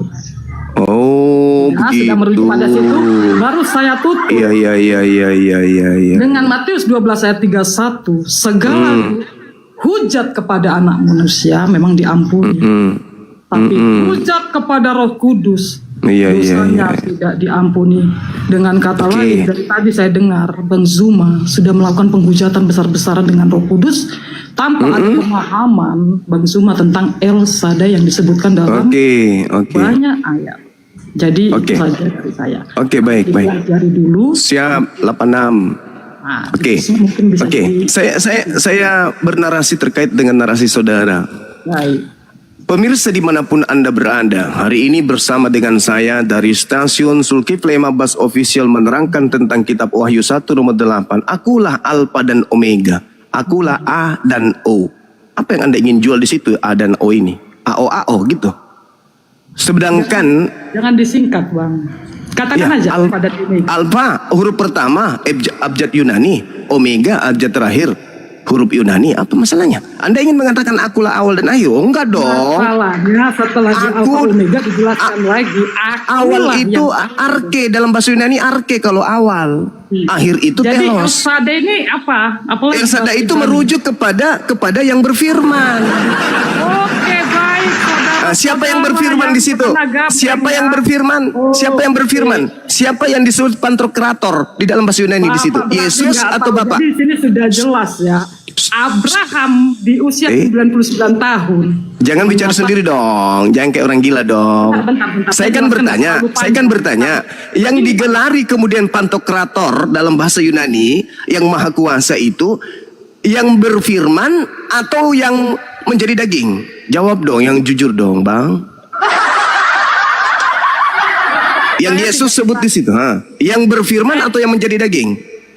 Gini Pak, jangan bahas dulu tentang daging. Iya, kok begitu? Masalah generasi. Anda membawa aku adalah Alfa dan Omega. Firman dari mana? Firman yang maha kuasa, firmannya yang maha kuasa. Yang daging ini yang ngomong. Anda memaknai bahwa seakan-akan Yesus itu maha kuasa. Tenang dulu, nanti ya. Saya waktu saya nggak lama karena saya masih ada telepon dari orang tua saya. Jadi saya hanya menunjukkan. Utamakan orang tua. Abraham, Ishak, Yakub menyebutkan kata proper name El Shaddai dan Wahyu 1 ayat 8 itu menyatakan bahwasanya siapa yang disebutkan El Shaddai di situ. Jadi ada kegagalan daripada Zuma ini untuk memahami tentang Yesus termasuk konsep daripada Tritunggal. Jadi itu nanti bisa Bapak nanti pelajari. Semoga Bapak juga bagaimana Bapak tadi sudah menghujat Roh Kudus besar-besaran. Menghujat Roh Kudus, fitnah lu. Puji Tuhan. Dengarkan saya. Puji Tuhan. Dengarkan saya. Akulah Bang Suma. Akulah Bang Suma, Alfa dan Omega. Firman Tuhan Elohim yang ada dan yang sudah ada dan yang akan datang, yang maha kuasa. Ini saya tidak mengatakan diri saya ini yang maha kuasa. Yesus menjelaskan dirinya ini adalah ciptaan yang berasal dari yang maha kuasa, bukan Yesusnya. Di dalam Yohanes 5 nomor 30 Yesus berkata, aku tidak dapat berbuat apa-apa dari diriku sendiri. Kok berubah jadi yang maha kuasa? Baik, Bapak nanti pelajari saja. Lah Anda yang harus belajar, bukan saya. Tidak, Bapak tidak memahami El Shaddai. Jadi Bapak El Shaddai itu bukan Yesus. El Shaddai itu Tuhannya Yesus. Alamak. Bapak kok terserah Bapak. Wahyu 1 ayat 8 merujuk pada Yesus. Jadi bukan. Yesus menerangkan, aku adalah AO, firman Tuhan yang ada dan yang sudah ada dan yang akan datang yang maha kuasa. Aku ini siapa? Aku ini adalah firman Tuhan yang maha kuasa. Pieto mas. Dalam bahasa Yunani itu tidak ada tanda koma, nggak ada tanda baca dalam bahasa Yunani. Ini bahasa Yunani, Pak. El Shaddai bukan bahasa ini kan Yunani. terjemahannya ada tanda koma supaya dianggap yang maha kuasa itu si Shaddai Alpha bukan ini. bahasa Yunani, Pak. Alamak. El Shaddai bukan bahasa Yunani, oke? Jadi saya Ya. nggak bisa terlalu panjang. Nanti Bapak pelajari lagi untuk materi sehingga Bapak Oh, jangan ajarin saya kalau belajar. Saya belajar setiap saat. nanti saya next akan bermain-main ke komalnya Bang Zuma. Oke, baik, saya tunggu. Siap. Makasih saudara, salam sama orang tua ya. Tak tinggal dulu ya, Saf. Ya, hati, semoga orang tua sehat Lanjut selalu. masalah Amin. batunya, Saf. Ya, Ana. Ini hostnya kenapa cepat sekali emosi hostnya? Santai aja host. Siapa yang emosi framing aja Tadi kamu marah sama momotnya di bawah. Bukan marah, maksudnya mindah-mindahin, takutnya kamu di-kick, soalnya kamu ngomongnya itu mempelintir, mempelintir. Wah, fitnah lu ya. Aku bawa dalil kok dibilang pelintir. Sama tadi kawanmu itu mengatakan saya menghujat Roh Kudus. Mana ada kita bahas Roh Kudus? Nggak ada kita bahas Roh Kudus dari tadi. Roh Kudus itu hanya ada di Islam, nggak ada di Kristen. Roh Kudus itu ada aja. Jakar. Hah? Katakan Jakar, nggak ada kan?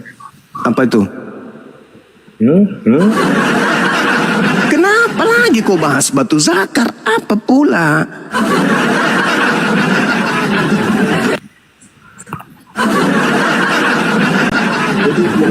Kolose 2 itu loh teman-teman. Kolose 2 nomor 9, Filipi 2 nomor 6, nomor 7, 8. Theos, dewa, turun ke bumi menjadi rupa manusia. Nah ketika dia menjadi rupa manusia lengkap dengan zagar kan? Ini dari tadi pertanyaanku masih sama loh. Masih di surat Hud 7 itu. Sudah ku jawab samamu kawan. Udah ku jawab samamu. Udah ku jawab. Ya air apa? Air di situ tidak diterangkan. Airnya apakah air asin, apakah dia air tawar? Enggak, yang pasti yang Anda harus tahu bahwa alam semesta ini pada mulanya berasal dari air. Semuanya kita ini berasal dari air. Oke? Nah, ketika Al-Qur'an menjelaskan itu, wa huwallazi khalaqas samawati wal ard fi sittati ayyam wa kana arshuhu 'alal ma'. Allah tahtanya itu di atas air. Nah, sekarang ketika Anda bertanya tentang air apa? Boleh dong saya juga balik nanya, dan apa jawaban saudara? Kejadian 1, nomor 1, nomor 2. Roh Tuhan melayang-layang di atas permukaan air. Pertanyaan saya, air apa? Ayo. Aku jawab. Air apa? Gimana ini seorang? Ya, jawab. Jawab. Saya sudah menjawab. Saya tidak tahu apakah itu air asin atau air tawar. Yang pasti alam semesta ini pada mulanya air. Segala-galanya berasal dari air. Anda berasal dari air. Makanan yang Anda makan air dari laut, dari air. Yang dari daratan juga dari air. Apapun itu yang Anda masuk dalam tubuh Anda itu berasal dari air. Oke? Nah sekarang pertanyaan saya, Kejadian 1, Tuhan melayang-layang di atas permukaan air. Air apa? Apakah air ketuban kuda atau apa? Silakan. Pertanyaan yang sama kan? Silakan. Dulu air apa? Saya kan sudah menjawab. Aku sudah menjawab saudara host. Airnya Aku tidak tahu apakah air asin atau air tawar. Itu jawaban yang sangat bijak karena saya nggak bisa mengada-ngada jawaban. Yang pasti saya katakan samamu, apa yang ada di atas alam ini asalnya dari air, Cahayu. Sekarang tugasmu, jawab. Tuhanmu melayang-layang di atas permukaan air. Tadi mau di skip aja nih. Aduh kecewa aku katanya OJT. Baru satu tuh. Tapi kamu tiba-tiba bilang iya, oke lah, aku nyerah, aku tidak tahu itu air apa, saya nyerah. Sekarang boleh dong saya balik nanya, air apa? Pertanyaan yang ada di dalam Kejadian 1 nomor 1. Ketika Tuhanmu melayang-layang di atas permukaan air, itu air apa, Cak Ayu? Gurunda, tadi katanya kamu cuma satu bertanya, terus kita oten-oten boleh 1000 pertanyaan. Lah, bilang aja kamu nggak bisa jawab. Iya kan? Gimana Gurunda? Aduh. Orang tuh kalau bertanya, Bung, ketika saya bertanya, saya siap ditanya hal yang sama. Jangan saya bertanya, ketika saya ditanya pertanyaan yang sama, saya malah pingsan. itu bukan menjadi seorang narasumber yang baik. Ketika Anda bertanya air apa, Anda juga harus siap ditanya. Sama seperti umat batu. Saya siap ditanya, apakah Hajar Aswad itu menghapus dosa? Saya katakan tidak. Tidak menghapus dosa Hajar Aswad itu. Siapa bilang? Siapa, mana hadisnya? Sekarang kamu yang mau balik ke awal, gimana ini? Nah, gitu dong. Gak ada itu batu menghapus dosa, gak ada. Sebagaimana tai sapi Keluaran 29 nomor 14 bukan menghapus dosa, tapi tindakan perbuatan manusia mentaati kemudian perintah Tuhan itulah yang menyebabkan orang dosanya dihapuskan. Contoh. Kau yang gak move on, gimana ini? Enggak bang, saya kasih kamu contoh. Kalau kita bertanya, kita harus siap ditanya pertanyaan yang sama gitu maksudku. Loh, kamu kan apologet senior, debater profesional, sering. Hey, meskipun film India kalau sudah berlebihan juga itu nggak bagus loh. Meski film kartun kalau berlebihan juga nggak bagus. Bukan berarti saya apologet, bukan berarti saya senior. Segala sesuatu harus kujawab dan memuaskan penanya. Saya kalau udah bilang, tidak ada penelitian yang mengatakan air itu air hujan, air raksa, atau apa, nggak ada. Masa saya harus mengada-ngadakan sebuah jawaban yang tidak ada? Dan itu kan berbicara masa lampau, di mana Bang Zuma di situ belum hadir. Di mana sih orang ini? Nah, pertanyaan mirroring saya tanya, Tuhanmu berupa roh melayang-layang di atas permukaan air. Boleh dong saya bertanya dengan pertanyaan yang sama, airnya itu air apa? Ketuban kuda atau apa? Mana jawabanmu? Apa jawabanmu coba? 1, 2, 3. Segala sesuatu secara detail gak? Ya ampun. Pertanyaan saya loh itu loh. Kok pertanyaan saya kan masih satu ini. Aduh, Markona, kan saya tadi bertanya pertanyaan yang sama, kenapa jadi frustasi loh? Saya kan bertanya baik-baik samamu. Tuhanmu melayang-layang di atas permukaan air. Pertanyaan yang sama, airnya air apa? Aku curiga. Pak Host, izin saya berbicara dengan Pak Zuma. Ya, dari tadi izin terus, solusinya nggak ada. Ini Markona ditanya kok malah aneh-aneh aja. Gini loh Bang Juma, kamu kan apologet senior. Itu aja terus. Tidak menjelaskan sih. Itu aja terus. Pak Zuma, coba dengarkan saya baik-baik. Ini kan Pak Zuma juga pasti akan menjadi bahan refleksi dan ketika seorang Kristen membahas Al-Quran dan menafsirkannya, ataupun sebaliknya seorang Islam menafsirkan Alkitab, itu semua adalah hanya omong kosong. Kenapa bisa? Saya katakan omong kosong, Pak Zuma? Karena mereka tidak mengimaninya. Loh, salah. Saya kenapa? Karena mereka tidak mengimaninya. Salah bang, salah. Itu konsep Anda keliru. Itu yang pertama. Yang seharusnya sekarang Pak Zuma menjadi bahan introspeksi dan refleksi, ya, itu adalah aksiologi dari agama yang Pak Zuma bahas. Misalnya tentang Islam, aksiologinya apa? Kristen, aksiologinya apa? Nah, Pak Zuma memahami tidak aksiologi itu apa? Alamak, kenapa jadi saya diajari hal-hal seperti ini? Bukan saya mengajari Pak Zuma. Saya tidak mengajari. Terus ini kita berbicara mengenai apa? Ya, kalau berbicara mengenai filsafat. Begini, saya tidak mengajari Pak Zuma, tapi Pak Zuma tahu memahami tidak kata aksiologi itu? Iya Pak, itu kan bagian daripada disiplin ilmu filsafat. Bang, ngapain saya diuji yang kayak gitu-gitu coba? Bukan. Aksiologi bukan disiplin ilmu. Aksiologi bukan disiplin ilmu. Lah disiplin ilmu karena itu berbicara mengenai cabang ilmu filsafat. Gimana sih abangku ini? Itu cabang ilmu filsafat tapi bukan disiplin ilmu. Lah, Anda paham disiplin ilmu? Baik, Matemia, Marusa juga. Tahu gini. Baik, kalau Pak Suma Mas mana tahu. Ada aja ente. Silakan. Aksiologi kekristenan, aksiologi Islam artinya value, nilai. Ya Pak Suma, nilai dari kekristenan, nilai dari keislaman. Etika, estetika. Terus? Ya, baik Pak Suma. Di dalam Islam, di dalam Kristen ya, untuk Kristen lah. Kalau Pak Islam mungkin Pak Zuma yang lebih memahami ya. Di dalam kekristenan, aksiologi adalah cinta kasih Pak Zuma. Bagaimana implementasi dalam perbuatan, kenyataan apa yang dilakukan. Orang Kristen diajarkan apa Pak Zuma? Apa? Ya? Menyembah batu sakar, bukan? Sabar. Menikah hanya satu kali ya. Tidak ada dalilnya. Nggak ada dalilnya di Kristen. Nggak ada. Sampai kamu. Fondasi dalam kekristenan itu kan adalah gereja. Ya, berarti bahwa di situ ada hierarki yang jelas. Ada mana dalilnya satu istri, mana dalilnya? Nggak ada. Lah itu yang dilakukan Pak.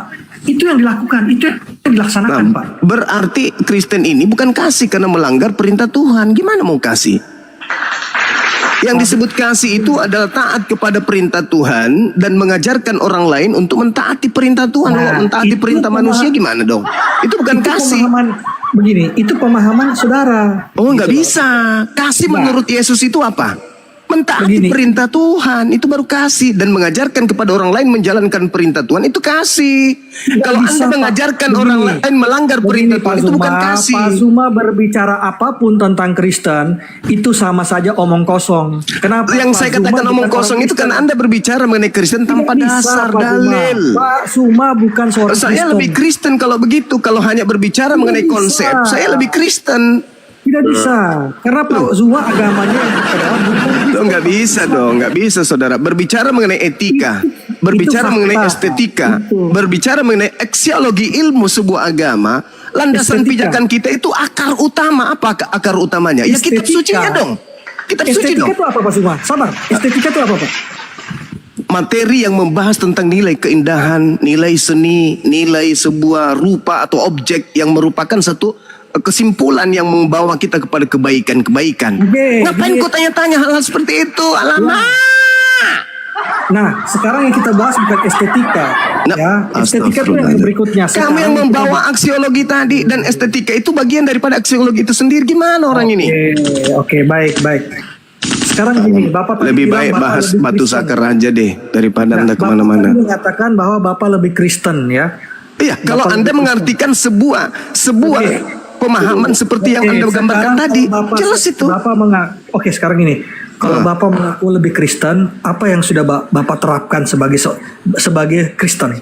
Oke, baik. Kristen dalam makna pengikut Kristus, Kristus dalam makna orang yang diurapi Tuhan untuk kaumnya Bani Israel.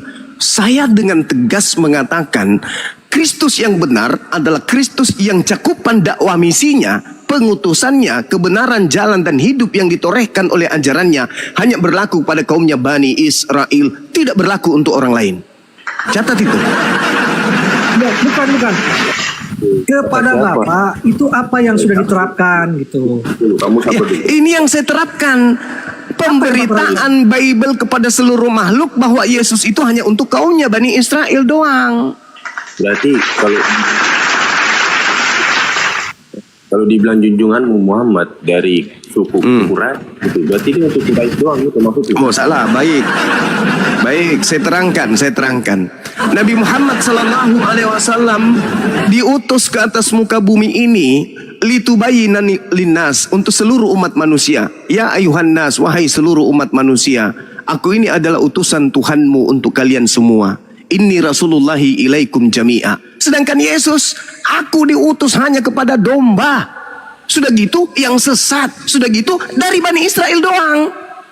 Berarti Yesus bilang apa? Dia bilang apa? pemahaman yang salah, Pak Suma. Oh, kok salah pula? Inilah yang saya katakan. Anda tidak memahami aksiologi. Anda yang nggak paham. Anda yang nggak paham. Anda hanya melakukan eksegesis sesuai dengan selera Anda doang. Ucapan Yesus mengatakan, aku hanya diutus kepada domba. Domba itu gelar untuk siapa? Aku tanya dulu. Saudara. Domba itu gelar untuk siapa? Tenang. Ya, di dalam aksiologi itu bukan hanya estetika, di situ ada moral, ada etika. Ya, ada etika, terus ada banyak berbagai hal ya.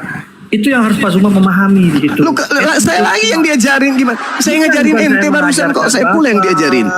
Sekarang gini aja deh. Kalau Anda berbicara mengenai etika, Anda berbicara mengenai estetika atau aksiologi ilmu dalam jabaran apa yang Anda maksud tadi, saya ingin bertanya, domba itu gelar untuk siapa? Itu dulu. Contohnya begini Pak ya. Kok jadi contoh? Kayak gini ya Pak. Seperti perkawinan ya. Ya, kesatuan itu dari dalam kekristenan ya aksiologinya ya. Untuk perkawinan ya, hanya antara satu pria dan satu wanita. Yang kedua itu tak terceraikan, tidak dapat diputuskan oleh manusia. Ketiga terbuka terhadap kehidupan. Yang keempat suci, menjadi tanda kasih Allah yang kudus. Itu Pak aksiologinya. Salah satu contohnya di perkawinan. Jadi Pak, kalau Bapak membahas tentang batu sakar ini itu masih, kalau dalam taksonomi Bloom itu masih kan satu Pak. Itu tema yang Anda bangun dari tadi. Alamak. Ketika Bapak menanggapi itu berarti Bapak terjebak. Enggak dong, justru apa yang saya jabarkan tadi tentang batu berdalil. Sedangkan Anda membuat sebuah narasi tentang kekristenan kawin cukup satu istri, nggak ada dalil. Gimana ceritanya? Berarti Anda memenuhi kemudian nubuat Yesus bahwa mereka hanya melakukan satu, memuji aku, tapi bukan karena firman Tuhan. Mana firman Tuhan cukup satu istri mana? Ada dalilnya nggak? Nggak ada. Dalil yang pertama, Bapak lihat ini ya. Bapak dengar baik-baik ya Pak. Yesus justru mengajarkan banyak istri, mau 1 miliar pun boleh kata Yesus. Gimana? Gini Pak Zuma dengar ya. Pertama itu ya, Bapak harus melihat bahwa bagaimana Yesus mengatakan kepada Santo Petrus ya, yang nama aslinya adalah Simon ya, bahwa di situ sudahlah tonggak gereja Pak. Jadi dari gereja itu maka dibangunlah bagaimana iman dari kekristenan. Bagaimana? Anda salah lagi. Salah. Bukan. Apapun yang Anda katakan, apapun yang Anda tafsirkan, itu sama saja omong kosong Pak Zuma. Nah, saya nggak nafsir, saya bawa dalil. Ente nggak ada dalil. Bukan. Anda itu bantah omong dalil. kosong Pak Zuma. Kalau berarti Anda dalilnya omong kosong ya sudah nggak apa-apa. Gini, kalau Anda berbicara Al-Quran, oke, fine saja. Tetapi itu juga Anda mungkin akan mendapatkan koreksi dari para ustadz, kiai atau pimpinan di agama Anda gitu. Ya. Koreksi dari mereka itu adalah hikmah bagi saya. Ya, begitu Pak Zuma. Beda. Tapi orang Kristen tidak punya hak untuk mengoreksi saya. Sorry Pak Zuma. Sorry Pak Zuma ya. Anda selama ini mungkin mengalami paham kebesaran. Paham kebesaran itu adalah begini. Orang yang digelarkan. Sorry Pak Zuma. Izin Pak Zuma. Orang yang diberi gelar, orang yang di ini, akhirnya Pak Zuma merasa enak di situ posisi itu, sehingga Pak Zuma melupakan hal-hal esensi yang lainnya gitu. Wajar, kenapa? Manusia itu ada kelebihan, ada kekurangannya gitu. Nah, itu yang saya lihat, yang saya perhatikan dari Pak Zuma. Nah, mungkin begini Pak Zuma, izin Pak Zuma, mohon maaf Pak Zuma ya, saya anggap Pak Zuma sebagai saudara. Mungkin lebih ke depannya lebih rendah hati, agar bisa mengatur kata-kata Pak. Memang kita manusia tidak terlepas dari kata-kata yang kasar. Pak Zuma, kalau di Islam, Bung, saya menggelari diri saya sebagai ustadz aja kagak. Ustadz itu orang hebat, orang pintar, orang cerdas. Saya ini cuma penginjil jalanan doang. Ya begini.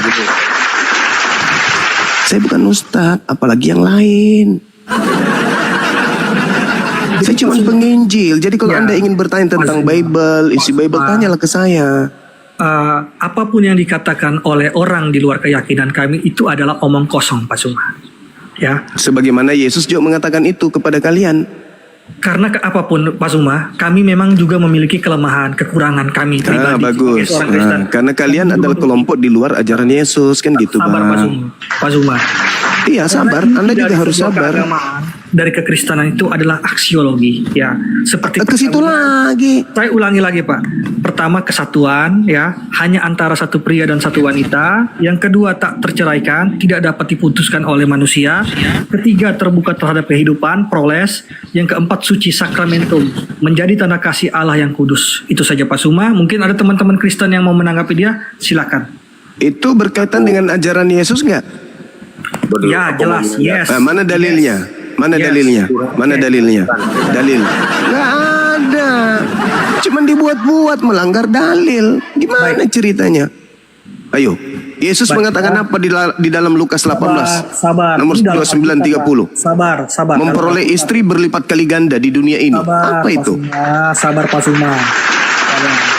Sudah sangat sabar, saya ngikuti Anda dari tadi, nggak ada dalil. Sabar ya. Oke. 2 Korintus 5 ayat 17. Nah, kan Yesus ku bilang, Bang. Yesus. Kok jadi Paulus pula? Sabar Pak, sabar ya. Jadi siapa yang ada di dalam Kristus, ia adalah ciptaan baru, yang lama sudah berlalu, sesungguhnya yang baru akan datang. Ya. Istrinya mana? Cukup satu istrinya mana? Sabar. Bapak jangan ingat. Iya, saya dari tadi sabar dikibulin sama ente. Saya minta dalil, nggak ada dalilnya. Gimana sih saudaraku ini? Begini, Pak, ya. Bapak harus mendengarkan apa yang saya sampaikan. Ya, saya sudah mendengarkan, tapi saya mau dengar dalilnya mana? Gini. Saya ulangi lagi deh, Pak. Terkadang diulang lagi, mati meja. Makin payah kita. Pak Suma, ya. Sekarang saya tanya Bapak. Ujung-ujungnya bertanya. Bukannya kasih dalil, malah bertanya. Pertanyaan yang nggak perlu dijawab sama Pak Zuma. Apalagi pertanyaan nggak perlu dijawab, ngapain? Begini, ya. Ini pertanyaan refleksi Pak Zuma. Ya. Anda gatal di kepala, yang digaruk pantat. Gimana ceritanya ini? Oke, baik. Matius 19 ya. Ayat 3-9, terus di Markus 3 di 10 ya, ayat 12 ya. Tentang perceraian, apa yang telah dipersatukan Allah tidak boleh diperceraikan. Diceraikan oleh manusia itu di Matius ya. Itu ada 19 ayat 6 ya. Lalu di Yesus juga menegaskan kembali rencana Allah tentang kesatuan suami istri. Lalu di kitab Kejadian itu Bapak juga bisa buka ya, di 1 ayat 27 sampai 28. Terus di Kejadian 2 ayat 18 sampai 24 ya. Allah menciptakan manusia laki-laki dan perempuan menurut gambarnya sendiri. Terus perkawinan dimaksudkan sebagai kesatuan yang mendalam ya. Sebab seorang laki-laki akan meninggalkan ayah dan ibunya dan bersatu dengan istrinya sehingga keduanya satu daging. Kejadian 2 ayat 24 ya. Jadi di sini gereja melihat bahwa perkawinan adalah inisiatif Allah, bukan hanya keinginan manusia. Jadi ketika Bapak mengatakan bahwa kita harus menikah sampai 100-200, dalam pengertian iman kami itu tidak bisa, Pak. Itu tidak boleh, tidak diperbolehkan oleh Tuhan kami. Ya. Jadi cukup Pak, satu istri gitu. Ya, jadi dalilnya mana? Kedepannya Pak Suma sebagai seorang apologet ya, ketika Anda membahas tentang Alkitab ya, membahas tentang Alkitab, itu sebenarnya hanyalah omong kosong belaka. Kenapa Pak Suma? Karena Anda bukanlah seorang Kristen. Begitupun juga kalau ketika ada orang-orang yang membahas bukan orang Islam, itu hanyalah omong kosong belaka. Boleh nggak gantian bicara ini? Silakan. Oke. Anda memiliki buku namanya buku matematika. Anda punya buku, Anda beli di Gramedia, kemudian buku matematika itu adalah milik Anda. Lalu kemudian seorang guru yang bukan pemilik buku Anda menjelaskan tentang isi kitab Anda. Lantas Anda mengatakan Anda tidak punya hak menjelaskan buku saya ini karena bukan buku Anda. Bukan Anda yang mengimani, bukan Anda yang punya, saya yang punya. Gimana itu Bang? Kalau seorang murid mengatakan kepada gurunya karena dia yang punya buku, maka dia mengatakan ke gurunya, Anda tidak punya hak, apapun yang Anda katakan itu adalah ilusi, itu adalah dusta. Beda, karena buku ini punya saya. Beda. Itu beda kenapa? Kenapa beda? Kenapa beda? Kan sama. Anda yang punya Bible, Anda yang kelas 2, Anda yang Kristen. Nah, saya bukan Kristen. Saya bukan siswa, saya guru. Saya yang menjelaskan, Anda siswa, Anda yang punya buku. Tapi saya sebagai guru, saya lebih berkuasa menjelaskan isi dari Bible Anda. Kenapa? Karena saya tidak ada cakupan muatan tendensi apapun. Saya belajar tanpa tendensi perpuluhan. Saya mengkaji dengan tolak ukur akal. Orang yang menggunakan akal menelaah sebuah konsep, sebuah data, sebuah objek, sebuah warna, itu lebih valid penjelasannya daripada orang yang memiliki misi dalam sebuah perwujudan. Contoh, Anda menginginkan Yesus itu menjadi Tuhan. Apapun yang tertulis dalam Bible Anda, mati sekalipun Yesus itu, tetap aja Anda anggap Tuhan. Kan begitu. Kenapa? Karena Anda sudah memiliki tendensi bertuhan, mengilahkan, mentuhankan manusia tersebut. Mati kayak dia, mencret kayak dia, kena penyakit diare kayak dia berbulan-bulan. Karena Anda sudah terindikasi menuhankan dia, apapun Anda tabrak. Itu dalil. Tolong hargai ilmu pengetahuan. Itu dalil, itu keadaan.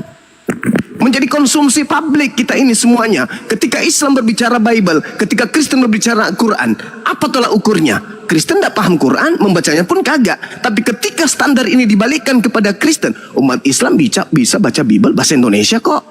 Lagian orang Kristen juga memaknai dirinya sebagai seorang Kristen bukan atas proses berpikir, tapi karena doktrin dan dogma dari mama ayah.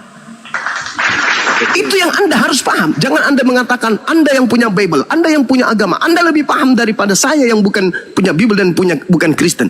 Ingat, seorang guru bukan siswa.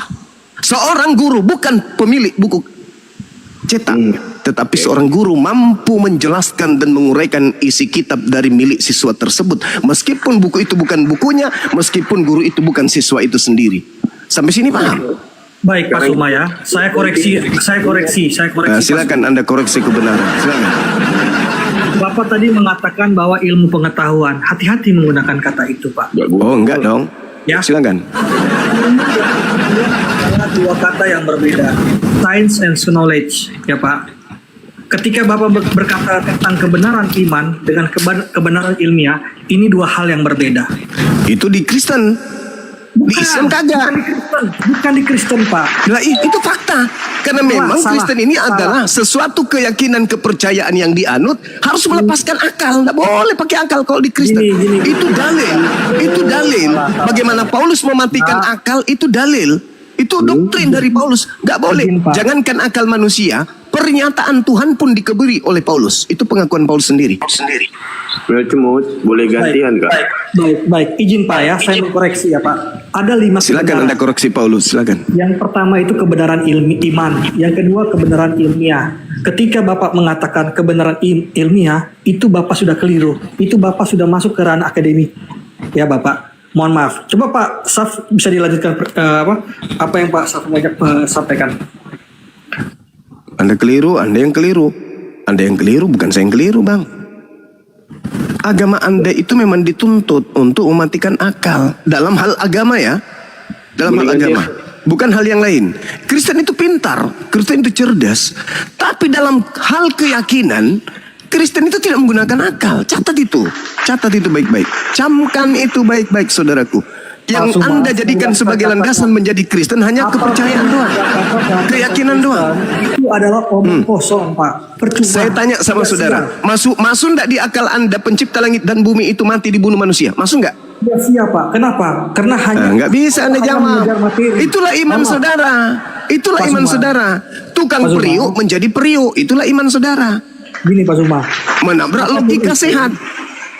Gini. Apapun yang Pak Zuma katakan, Pak Zuma hanya mengejar materi, bukan rohani. Mengejar materi. Hei, saudara, kata Yesus, penyembah yang benar adalah mereka yang khusyuk dalam beribadah dan benar dalam prosesi ibadah. Sekarang Anda beribadah hari Minggu menyembah Yesus, mana kebenarannya di situ? Mana dalil kebenarannya mana?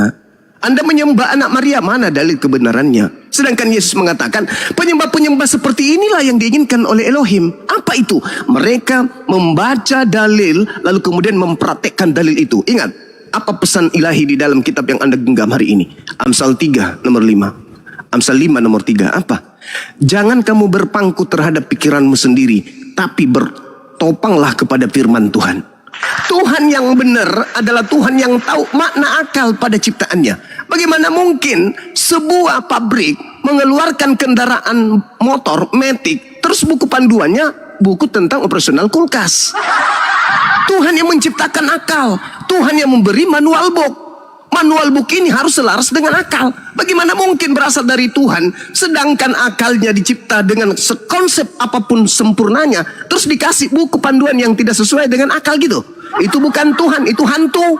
Izin Pak Suma. Agama yang betul, dengar, agama yang betul adalah agama yang berasal dari Tuhan. Tuhan itu maha tahu. Maka ketika Tuhan itu maha tahu, manual booknya, kitab sucinya harus selaras dengan akal. Tidak boleh tabrakan dengan akal. Kalau ada agama tabrakan akalnya dengan bukunya, itu buku bukan firman Tuhan. Itu udah pasti itu. Itu udah pasti. Baik. Bagaimana mungkin Tuhan mewahyukan sebuah firman yang tidak masuk ke akal manusia? Oke, baik. Pak Suma, izin Pak Suma. Silakan. Ketika Anda mengatakan kebenaran ilmiah ya di Islam, itu sebenarnya Anda sudah melakukan penghujatan terhadap Islam. Kenapa bisa? Satu-satunya agama yang rasional sebagai sandaran utama di dalam berkeyakinan hanya Islam. Baik. Agama rasio ya Islam. Izin. Kenapa saya katakan Anda menghujat, Pak? Satu. Dari tadi gitu, aku hujat Roh Kudus lah, sekarang hujat Islam laginya. Sabar, kenapa? Silakan. Baik, kenapa? Karena Anda harus lihat sumber ciri contoh ya. Sumber ciri ya. Al-Quran itu atau Alkitab, izin Pak, kenapa saya harus tambahkan Alkitab biar jangan sampai ada yang teman-teman Islam lain yang tersinggung dengan pernyataan Anda. Ini direkam ya Pak, baik-baik ya. Saya rekam dari tadi. Oke. Al-Quran itu tuh kebenaran iman Pak. Dia tidak perlu diverifikasi lagi, tidak perlu diuji lagi. Tidak perlu menggunakan metode untuk mengatakan bahwa dia benar atau salah Pak. Tidak lagi Pak. Itu kebenaran iman Pak. Oke. Al-Quran itu sabar Pak, sabar. Silakan. Pelan Pak, tenangkan hati, pikiran, pembicaraan juga lebih slow ya. Kalau kebenaran iman itu kebenaran religius ya, teologis ya, sumbernya wahyu ilahi. Itu merupakan suatu ketetapan dari Allah. Ketetapan Allah ketika Anda mencoba-coba, Anda mengorek-ngorek, itu tidak bisa Pak, tidak boleh. Itu dari hati Anda Pak. Itu Kristen, di Kristen iya nggak boleh. Bukan Kristen saja, semua. Oh enggak dong. Oh jangan samakan. Oke, sekarang ketika Anda begitu, sekarang saya katakan, Al-Quran itu wahyu atau dibuktikan secara eksperimen Pak? Al-Quran itu wahyu yang selaras dengan akal. Berbeda dengan kitab Anda. Terlepas dia selaras dengan akal, Al-Quran itu wahyu, informasi dari langit. Belakangan baru kemudian ilmuwan mengatakan Al-Quran ini rasional. Ingat, Al-Quran disusun bukan dari hasil penyelidikan. Al-Quran itu seketika dari langit, pemberitaan dari langit selama 20 tahun lebih. Lalu kemudian disusun menjadi sebuah kitab. Berjalannya waktu, kemudian Al-Quran terurai isinya, itu berlandaskan dan tidak bertentangan dengan akal sehat manusia. Berbeda dengan kitab saudara.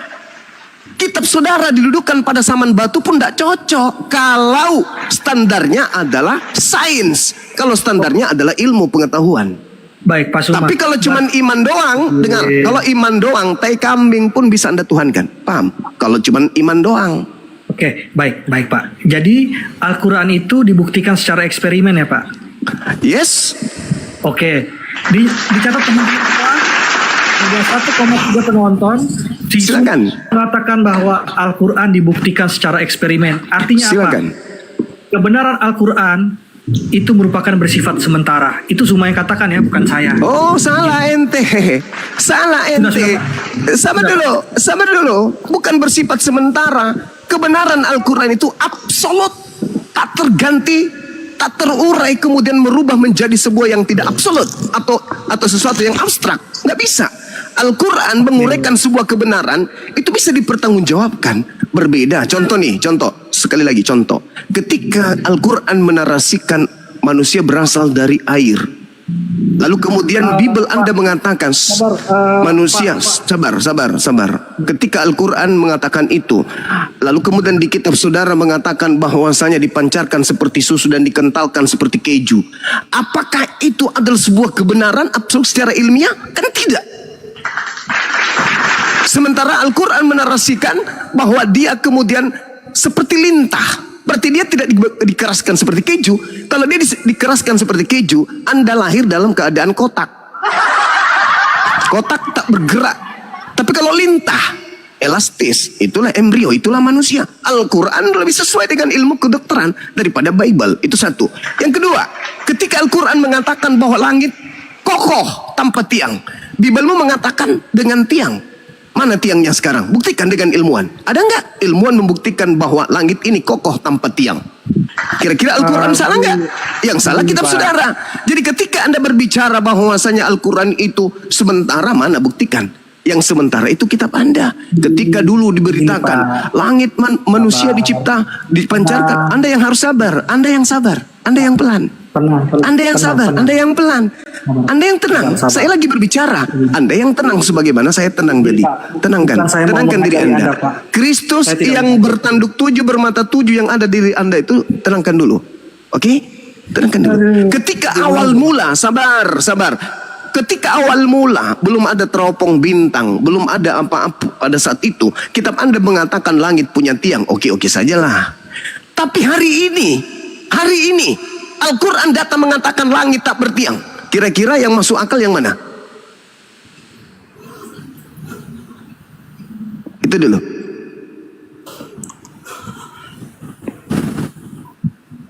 Ayo. Sudah Pak? Sudah Markona, sudah. Oke, baik. Baik Bapak. Tadi kan Bapak bilang, saya kan bertanya, apakah Al-Quran itu dibuktikan secara eksperimen? Bapak bilang yes, iya. Barusan kalimat terakhir saya apa barusan? Sabar Pak, tenang. Ini kan direkam. Kalimat barusan ini apa? Izin Pak. Bapak kan saya bertanya, ya kan? Bapak bilang iya. Gini Pak, kita itu punya keterbatasan Pak. Kita mungkin ini, tetapi ada hal-hal juga yang kita belum ketahui. Bukan kita tidak ketahui ya Pak ya, karena semua itu kan bisa dipelajari. Nah, lalu Bapak menjawab absolut. Berarti di sini ada dua kata yang berlawanan Pak. Ada dua pemahaman yang berlawanan gitu. Lanjut Pak. Iya, nggak usah terlalu jauh Bung, nggak usah terlalu jauh. Kita berbicara mengenai konsep apapun, Kristen itu secara data Bible selalu keteteran. Tidak ada perlawanan sama sekali. Kenapa? Karena ilmu manusia bergulir menuju kepada kesempurnaan, Bible malah mundur, hanyut, ditinggal zaman. Berbeda dengan kitab suci Al-Quran. Itulah bukti bahwa Al-Quran itu wahyu dari yang maha mengetahui. Kenapa? Karena 1400 tahun silam Al-Quran tetap berdiri. Kenapa Al-Quran tetap berdiri? Karena bukan karangan manusia yang lemah, bukan karangan Nabi Muhammad yang lemah, tetapi itu adalah kalimat atau kalam dari Sang Ilahi yang maha mengetahui segala aspek ke depan, segala aspek yang pernah terjadi, sedang terjadi, dan yang akan terjadi. Itulah Quran. Bagaimana dengan Bible saudara? Diuji dari disiplin ilmu manapun keteteran. Nah, untuk menguatkan kemudian konsep ini agar supaya tetap berlangsung di bumi ini, maka apa yang Anda katakan? Agama itu tidak boleh kemudian dirasionalkan. Memang Kristen, karena memang kitab Anda tidak rasional. Kan begitu. Bagaimana mungkin Anda ingin menjual kepada saya seekor monyet, Anda katakan itu adalah sapi. Sementara kaidah ilmu, disiplin ilmu mengatakan definisi apapun yang Anda pakai, sapi ya sapi. Tapi Anda mencoba untuk mendikte saya itu adalah monyet. Bagaimana mungkin Maria yang melahirkan manusia, Anda ingin mendikte saya itu adalah Tuhan? Sampai muncul 100% manusia, 100% Tuhan, seutuhnya manusia. Itu apa? Kenapa bisa seperti itu? Karena keteteran menghantam logika sehat dengan doktrin.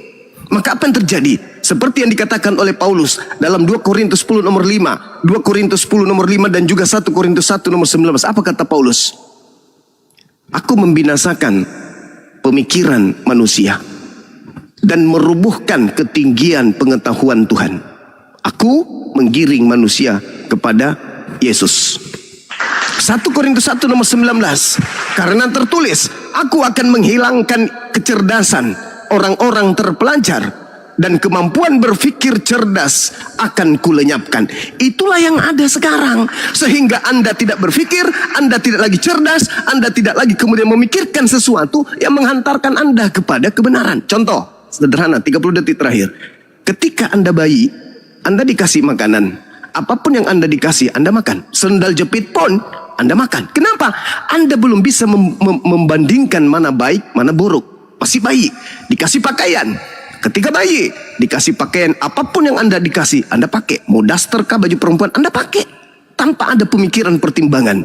Begitu juga ketika Anda diajarkan bertuhan, Anda pakai. Siapapun orang tua Anda diajak ke gereja, diajak ke masjid. Begitulah adanya. Tapi ketika terjadi kematangan berpikir, apakah Anda masih dipilihkan makanan oleh orang tua Anda? Tidak. Apakah masih dipilihkan pakaian oleh orang tua? Enggak. Anda yang memilihnya sendiri makanan itu. Anda yang memilih pakaian itu sendiri. Salahnya, ketika tiba masa Anda memilih Tuhan, kenapa Anda tidak memilih Tuhan? Kenapa Anda hanya masih pikun seperti masa bayi? Sedangkan Anda sudah mampu memilih pakaian. Anda sudah mampu memilih pakaian dan makanan. Kenapa Anda tidak memilih Tuhan? Itulah yang disebut doktrin dan dogma. Egosentris dalam beragama. Sedangkan orang yang benar, mau lahir dari Kristen kek, mau lahir dari Islam kek, iman yang benar adalah iman yang dibangun dari kerangka akal, kerangka berpikir. Bukan dari imani saja. Kalau Anda hanya imani saja, kenapa Anda masih memilih pakaian? Kenapa enggak minta aja ke orang tua, terserah mama aja deh, mau pakaian apapun kasihlah, makanan apapun kasihlah. Enggak kan? Itulah bukti bahwa akal disetting oleh penciptanya untuk supaya pencipta ini menghantarkan ciptaannya menemukan dirinya. Itulah akal. Makanya di Islam, Bung, sabar sedikit lagi, please. Makanya di Islam, Bung, tidak mengatakan Tuhan itu objeknya begini, objeknya begini. Tuhan dalam Islam itu laisa kamitslihi syai', tidak serupa dengan apapun. Tuhan yang menciptakan kita hanya memberikan tanda-tanda. Ini bukti keberadaanku, ini bukti kalau aku ada. Ini loh buktinya kalau aku ada. Sembahlah aku ada, sembahlah aku. Berbeda dengan di agama Anda. Adanya Tuhan harus diwujudkan menjadi bayi. Kalau di Islam tidak. Makanya Anda lihat di masjid, ada nggak foto Tuhan di sana? Ada nggak patung Tuhan di sana? Nggak ada. Tapi umat Islam ke masjid ngapain? Dia hanya menyeru, Allahu Akbar, wahai dikau Tuhan pencipta langit dan bumi yang maha melihat, maha mendengar. Tuh, mendengar enggak Tuhan? Mendengar. Melihat enggak dia? Melihat. Tapi kalau Anda, Yesus Tuhanku, gimana ceritanya? Yesus kok Tuhan? Nah, inilah pembedaan kita bahwa Islam itu rasional, sedangkan Kristen itu irrasional dalam tataran keyakinan. Kristen mengatakan imannya benar, yes. Islam juga mengatakan imannya benar, yes. Lalu iman yang benar itu yang mana? Enggak mungkin dua-duanya. Maka kesimpulan akhirnya, karena kita membedah di meja akademisi, iman yang benar adalah iman yang selaras dengan akal sehat. Pakaian yang cocok untuk Anda gunakan adalah pakaian yang selaras dengan akal Anda. Makanan yang cocok untuk Anda adalah makanan yang cocok dengan akal Anda. Tuhan yang cocok untuk Anda sebagai manusia adalah Tuhan yang rasional, yang masuk akal Anda. Jangan yang tidak masuk akal. 30 detik apa 30 menit Pak Suma? Ya, itu bahasa hiasan. Lanjut. Nah, jadi begini Pak Suma. Saya kan sudah tegaskan, atau saya sudah nyatakan dari awal. Baik, tegaskan aja. Apapun yang dikatakan orang di luar dari kekristenan, nah doktrin, ataupun ini, itu adalah omong kosong. Doktrin lagi. Ketika Bapak berkata kebenaran, ada 5 kebenaran. Apakah misalnya begini, Pak Suma ganteng, itu kebenaran apa? Ayo. Tergantung. Ini apologet loh, ini ilmu apologet loh. Tergantung. Iklan bentar, Bang Juma. Nanti malam kamu bisa kesini lagi nggak? Ada seseorang yang pengen berhadapan sama kamu, tapi suruh aja kesini sekarang. Sebentar malam saya ada kelas. Sebentar malam saya ada kajian untuk dai-dai muda. Tapi bisa dijadwalkan? Boleh. Yang penting dia bukan penghujat. Enggak, bukan. Dia apologet juga. Bahasanya baik sih. Tapi kalau memang bisa dijadwalkan, kalau boleh tahu kapan? Biar nanti saya sampaikan ke beliau. Ya, Senin sampai Jumat depan. Saya sudah ada di kota saya. Sekarang saya masih di Dubai. Oke, jamnya? Ya, terserah aja. Mau siang, mau pagi. Ingat ya, jangan penghujat. Kalau cuma sekedar belajar, silakan aja. Kalau menghujat, ya hati-hati. Ya udah. Apalagi Pak Suma mengatakan bahwa di meja akademisi ini sangat berbahaya nih pemahaman ini. Kok berbahaya pula? Islam gitu loh. Bukan. Kalau akademisi izin Pak Suma, latar belakang pendidikan Bapak apa?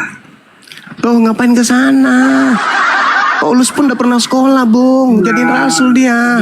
Sabar. Ketika Bahkan Yesus tidak pernah mendaftar di sekolah manapun dia bisa jadi Tuhan. Gak usah kemana-mana. Baik. Sekarang gini Pak, izin. Sudah berapa KTI yang Anda hasilkan? Apa sih abangku ini? Yang pasti Bang Suma itu sudah memanusiakan manusia ratusan bahkan ribuan manusia. Alhamdulillah. Syukran sahabat. Ya, KTI apa gitu yang sudah Anda hasilkan gitu? Gimana ceritanya? Kok larinya ke situ sih? Berarti begini Pak Suma, karena Anda bicara di meja akademisi.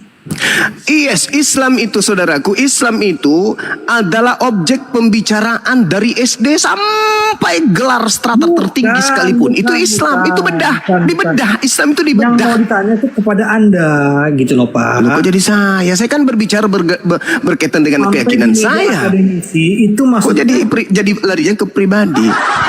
Bukan pribadi Pak, itu pernyataan Anda gitu. Lah, kan memang kayak gitu. Orang sekolah apapun itu di Kristen aja STT belajar 40 SKS. Anda tahu nggak?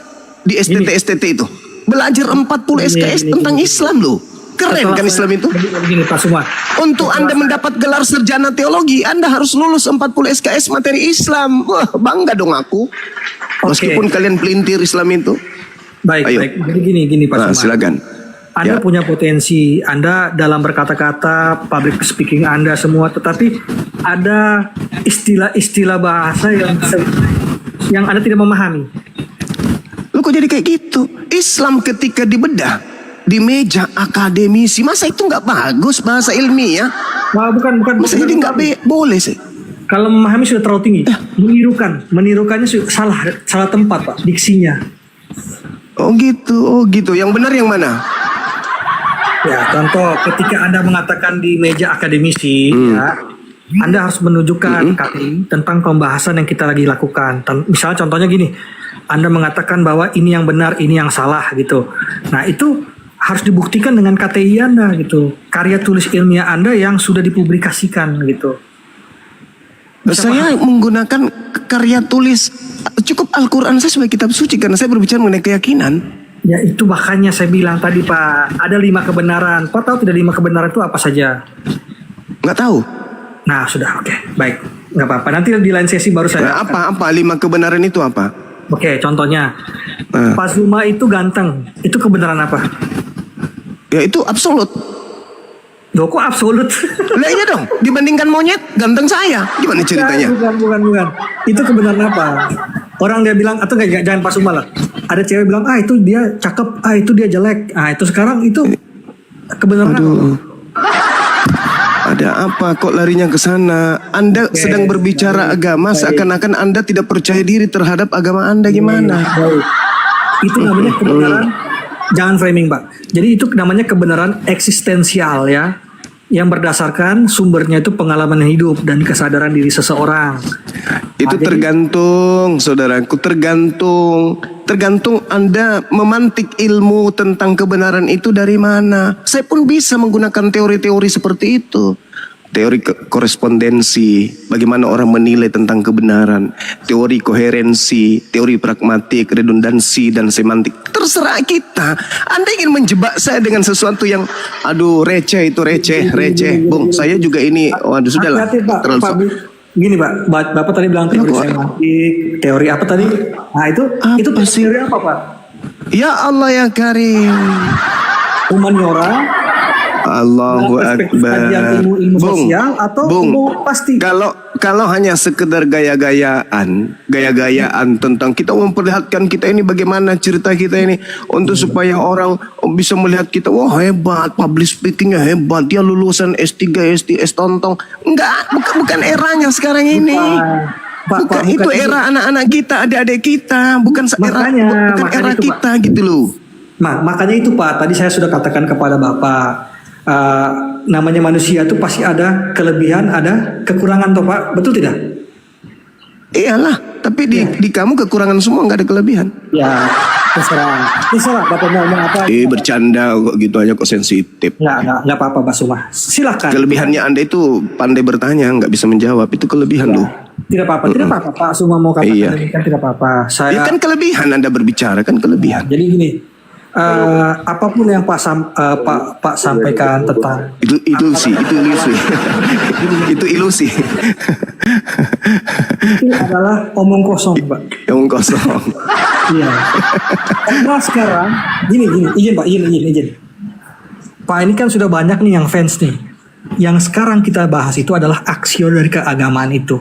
Bagaimana membangun peradaban itu. Itu saya pesan kepada Pak, itu saja. Mungkin Pak Savan mungkin mau bertanya, silakan, atau teman-teman Kristen yang lain bisa naik untuk dengan Zuma ini. Kalau kamu Kalau aksiologi dengan wahyu Tuhan itu tinggi mana derajatnya dalam implementasi agama? Maaf ya, pertanyaan kadang iseng-iseng, memang spontan biasa membuat orang jadi guna. Tinggi mana kedudukan sebagai hukum, aksiologi atau wahyu? Wahyu ilahi. itu aksiologi dari kekristenan itu berasal dari wahyu itu sendiri. Oke, tunjukkan kepada saya di mana perintah Yesus cukup satu istri itu di mana? Bahkan kalau Anda, saudaraku, kalau Anda melihat data nih ya, data di dalam kitab saudara, kalau kita berbicara mengenai unsur kebenaran dalam sebuah keyakinan, dasar pijakan kita jelas di dalam kitab saudara diterangkan di dalam 1 Yohanes 2 misalnya. Apa kata dari kitab saudara? Diterangkan dengan jelas bahwasanya barang siapa yang ada Yesus di dalam dirinya, maka dia wajib hidup sama seperti Yesus hidup. Ini implementasi keyakinan. Kalau Anda, sampai dulu, Anda berbicara mengenai aksiologi dengan wahyu. Dengar, saya selesaikan dulu. Di dalam room ini ada 1,4 penonton. Mereka itu juga latar belakang pendidikannya juga berbeda. Tapi di antara mereka juga ada yang doktor, ada yang S2, ada yang magister, ada juga yang sarjana. Jadi Pak Zuma, apa yang Pak Zuma katakan ketika orang itu sudah terdidik, dia hanya diam dan dan tertawa dalam hati. Jadi Pak Zuma lebih banyak, Pak punya talenta, tetapi lebih banyak perlu memahami apa yang saya ucapkan kepada Pak gitu. Karena Bung, Anda tahu nggak? Di antara sekian banyak ratusan orang yang pindah dari Islam, dari Kristen ke Islam melalui tangan saya karena hidayah Allah, itu rata-rata mereka menggunakan ilmu, mereka berpikir, dan mereka rata-rata orang intelektual, orang akademik. Mereka memiliki strata pendidikan yang nggak main-main. Karena kenapa? Pendekatan yang ada di Islam itu, sama dulu, satu-satunya, iya dong. Bagaimana tidak? Sekarang begini, saudara. Ketika saya berbicara syarat untuk memperoleh hidup kekal menurut Yesus, itu ditelaah oleh akal atau ditelaah oleh iman? Akal dong dulu bagi orang yang berpendidikan, bukan iman. Nah sekarang jabaran dari untaian kata dari Bible. Bagaimana syarat masuk hidup kekal menurut Yesus? Catat itu. Orang yang punya ilmu, yang senantiasa cinta kepada keilmuan, mereka mendengarkan meskipun beda keyakinan, tertegun dan mulai berpikir. Ke gereja pun pendeta berkhotbah yang terngiang di kupingnya cuma suaranya Bang Suma. Loh, kok pendeta mengatakan hal yang tidak sesuai dengan dalil? Bang Suma bukan orang Kristen, tapi dia mencatat dan menyampaikan dalil berdasarkan dengan Bible. Padahal dia bukan orang Kristen. Sehingga orang ini merasa bahwa apa tujuan Bible ini? Apakah hanya aksesoris atau sebuah narasi yang dibangun oleh para penerjemah atau mereka yang menuliskan atau sebagai pewarta untuk supaya orang yang menjadi pembaca mendapatkan pesan, menerima pesan dari catatan tersebut? Atau hanya aksesoris doang? Ketika dibaca dilarang, jangan kau baca, nanti nggak ada Roh Kudus. Atau yang disampaikan oleh Bang Suma itu benar sesuai dengan logika dan sesuai apa yang tertulis. Contoh yang tadi 1 Yohanes 2 nomor 6. Barang siapa mengatakan bahwa ia ada di dalam Yesus, maka dia wajib hidup sama seperti Yesus hidup. Yesus menikah enggak?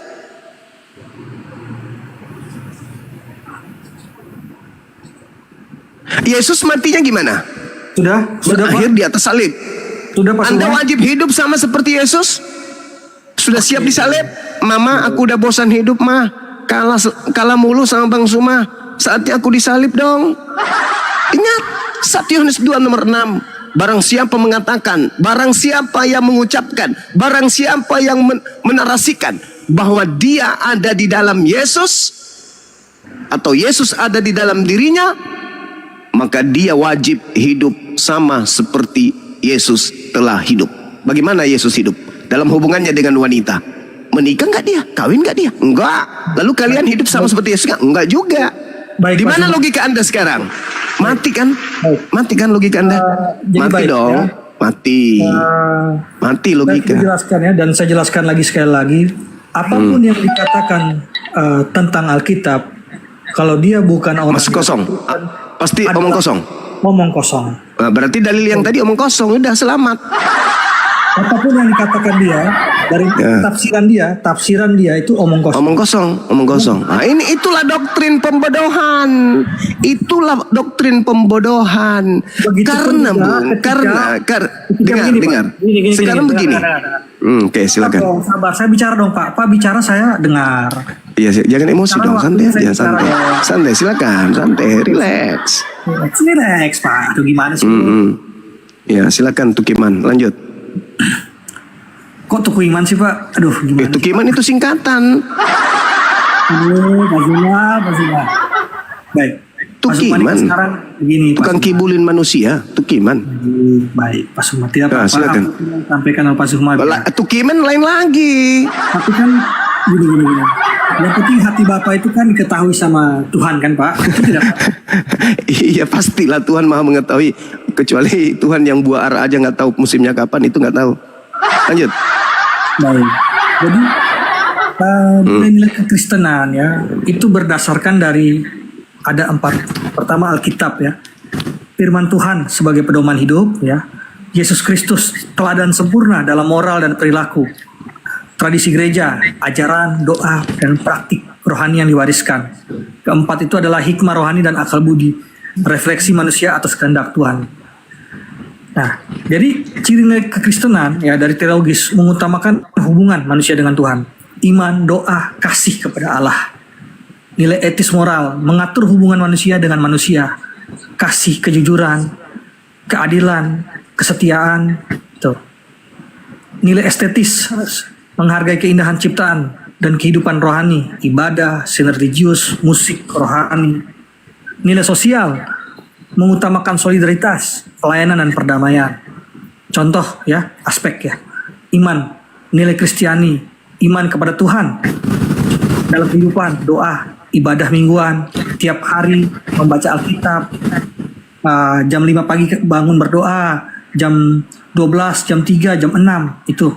Mungkin kalau di Islam sholat 5 waktu. Moral, kasih, kejujuran, kesetiaan, mengampuni orang yang bersalah, hidup jujur, sosial, kepedulian, pelayanan, memberi bantuan kepada yang membutuhkan, kerja sosial, estetis, menghargai ciptaan Tuhan, menjaga lingkungan, menciptakan musik rohani.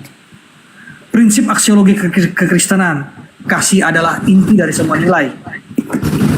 Markus 12 ayat 31. Baik, terima kasih Pak Host, silakan Pak Host. Oke, saya boleh bicara? Gunda.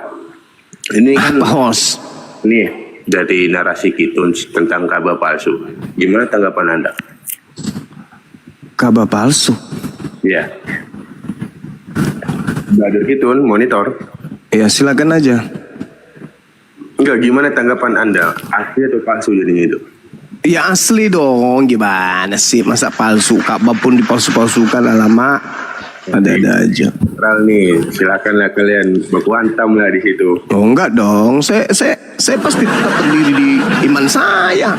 Kalau ada kemudian pandangan baru, ya itu bukan Islam. Sederhana kan? Sama seperti ketika Nabi Muhammad dikatakan bukan Nabi, sama dikatakan Al-Quran bukan kitab suci, Allah bukan Tuhan. Apa bedanya dengan si kutu kucing ini? Sama aja, nggak ada bedanya. Mau dia membawa narasi-narasi, ingat, Abu Jahal, Abu Lahab juga bisa bahasa Arab, bisa baca Quran, bla bla bla bla bla bla bla. Tapi tentang Islam dia nggak tahu. Apalagi bocah kayak ini, apa yang dibawa ke sini? Saya tanggapi dulu yang saudara tadi, saudara kita hargai ilmunya. Jadi gini Bung, dalam kaidah Islam, manusia itu memang terbagi dua. Farikan hada wa farikan hakka alaihimud dalala. Sebagian manusia itu diberi petunjuk karena mereka menggunakan akal sehat. Sebagian lagi sepantasnya menjadi sesat karena mereka tidak menggunakan akal. Mereka menjadikan iblis sebagai pelindung selain daripada Allah. Dan kata Quran, wayahsabuna annahum muhtadun. Mereka mengira bahwa mereka mendapat petunjuk. Kalau yang saudara rangkaikan tadi dalam Kristen bla bla bla bla, memang kan udah kubilang tadi Kristen itu baik. Kan udah kubilang. Tetapi ingat, baik belum tentu benar.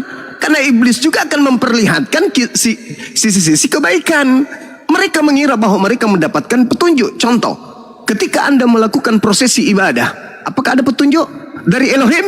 Nehi nehi merica ketum merjahi. Dari Yesus ada enggak? Dek Nara enggak ada.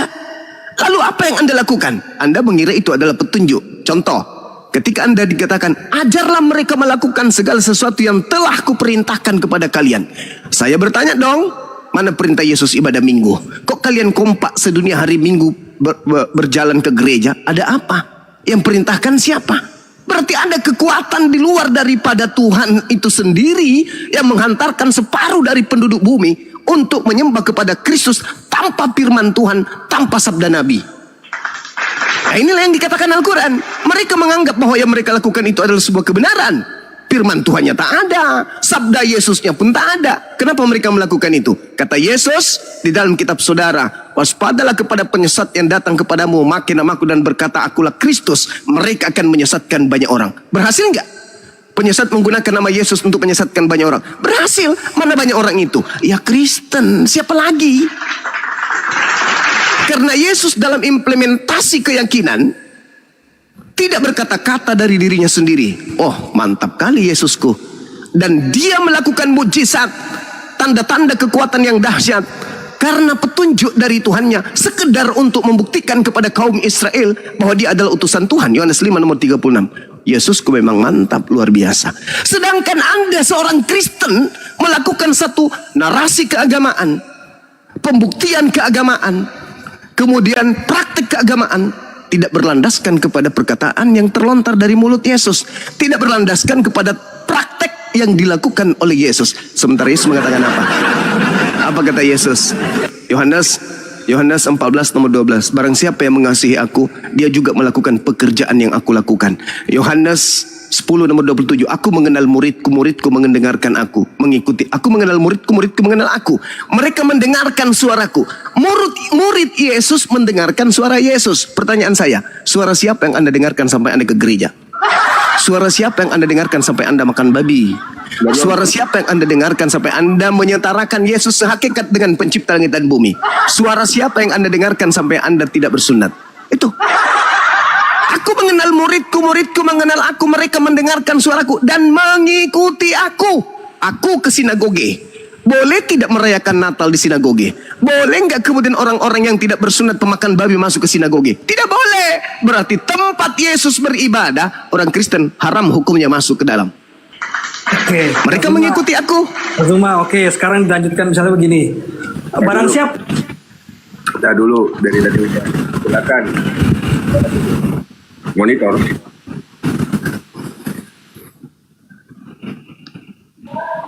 Saudara kita. Iya. Nah, gimana nih? Ini ada salah satu apologet besar ini. Apakah kamu ingin benar jadi Oke, boleh. Kita bahas apa? Maunya mau bahas apa? Menurut Bang Zuma, Ka'bah itu asli. Menurut kamu palsu? Boleh.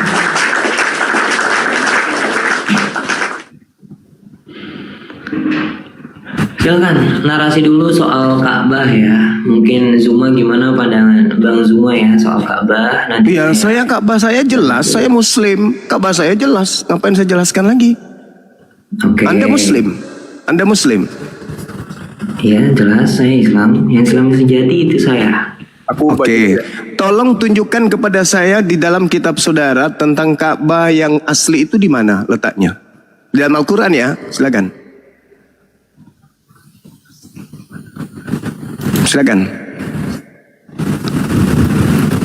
Silakan Anda silakan Anda tunjukkan di dalam Al-Qur'an atau di dalam kitab saudara tentang Ka'bah yang asli itu letaknya di mana. Silakan.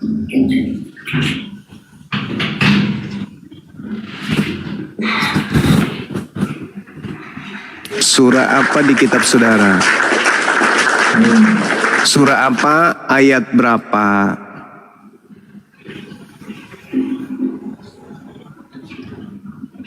Bentar ya, cebok dulu cebok saya.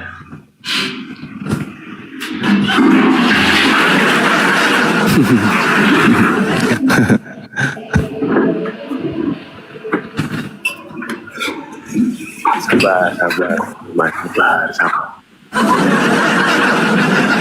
Tadi kita sudah membuktikan ya, Tuhan palsu, kemudian kitab palsu, agama palsu, sekarang lagi nih Ka'bah palsu lagi. Oke, baik. Di sini narasi ya daripada Bang Zuma mengatakan Ka'bah itu asli. Jadi pihak di saya mengatakan Ka'bah itu palsu, gitu ya. Ya, silakan dalilnya di dalam kitab saudara tertulis di mana? Iya ya. Untuk pegangan utama dulu ya, pegangan utama saya Kitabullah, berarti saya juga memegang kepada Al-Quran. Oke. Silakan tunjukkan dalilnya Ka'bah yang asli.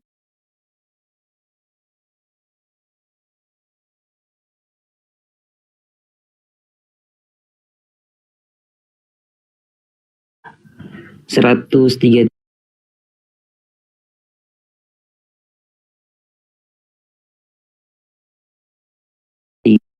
Sodom dan Gomorrah atau yang dibina oleh Nabi Lut.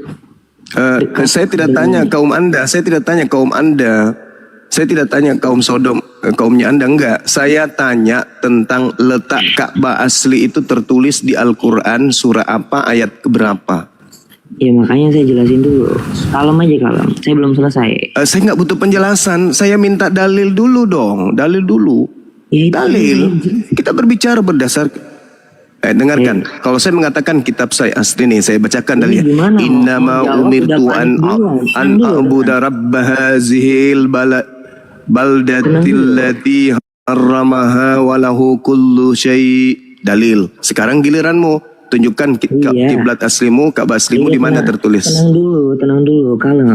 Gak usah dipotong-potong. Tenang aja, kalem, tenang. Saya nggak kemana-mana. Saya minta dalil. Saya nggak mau mendengarkan kibulan. Paham nggak? Iya, ini saya mau tunjukkan. Makanya diem dulu. Ya, tunjukkan. Surah apa? Ayat gimana berapa? ini teman-teman? Masa dipotong terus sih? Orang mau. Lah, saya minta dalil, salahkah? Salahkah saya minta dalil? Ketika Anda ingin mengatakan Ka'bah saya palsu, dalilnya Ka'bahmu yang asli, dalilnya mana? Kasih waktu lah, kasih waktu. Enggak dong, ngapain saya dengarkan kibulan anak kucing? Mana dalilmu? Tunjukkan. Ayo. Mana dalil? Saya minta dalil. Oke, kita kasih waktu 3 menit. Ya. Dalil dulu, habis itu kau uraikan dalilnya. Kalau penguraian dulu tanpa dalil, nenekmu kiper. Saya minta dalil. Di mute di Zuma nih. Dalil dulu, dalil. Anda mute dulu, Pak Zuma mute dulu. Dalil, saya minta dalil dulu. Karena dia ingin mengatakan bahwa Ka'bah saya palsu, dalilnya asli mana? Bukti arkeologis juga bisa dibuktikan secara silakan dalil, nggak ada cerita bukti arkeolog apa. 1400 tahun silam Ka'bah kami tidak pernah berubah. Sekarang mana dalilmu? Ini saya pengen kasih dalilnya. Kamu silakan. Iya, silakan. Ini saya masih remaja loh, nggak usah ketar-ketir. Saya tahu kamu masih remaja. Yang bilang kau itu anak-anak siapa? Iya, santai aja, santai. Iya, santai kali pun. Iya. Oke. Tenang. Nah, kamu kenapa? Kamu bingung? Kamu bingung ya? Bingung ya? Kamu gak usah panik gitu, saya tenang. Kamu yang panik, saya minta dalil kok panjang kali. Gini, cara profesional gak pakai timer gitu?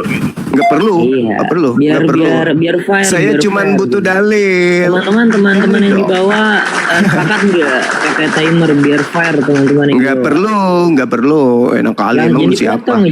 Saya minta dalil. Titik. 1. Iya. Tenang, jangan dipotong dulu. 2. Lah. 3. Lah. Tenang, nggak usah dipotong. 5. Mana dalilnya? Ka'bahmu asli mana? Ka'bah aslimu yang bukan di Mekah itu mana? Dalil. Meow. Mana? Mana dalilmu? Hei, hei, hei, anak kecil. Woi, woi. Bingung dia. Cari di mana? Di mana di Al-Quran ada Ka'bah asli itu di mana selain daripada di Mekah mana? Hah? Mana?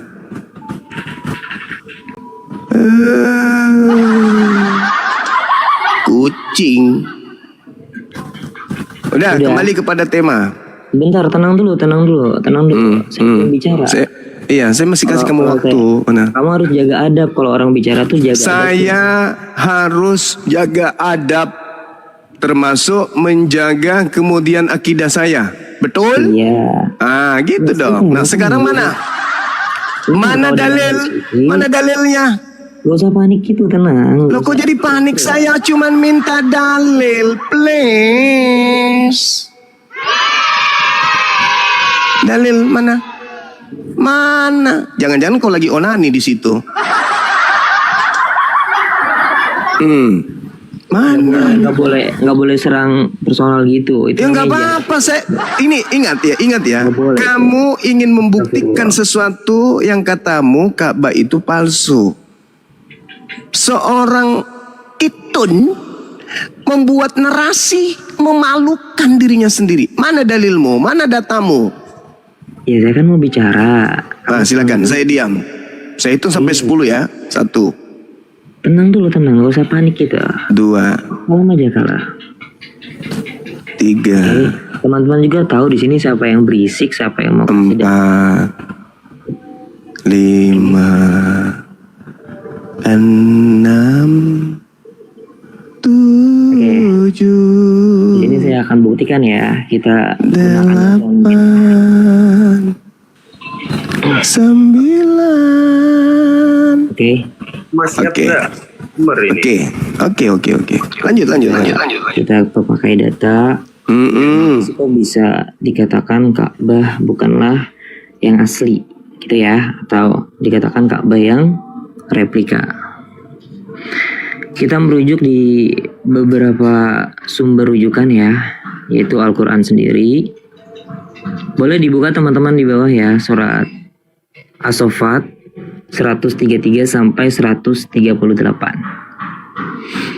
Di sana dikatakan bahwasanya dahulu Nabi Lut, kota Sodom dan Gomorrah itu berada dekat dengan lokasi kota Mekah atau Ka'bah.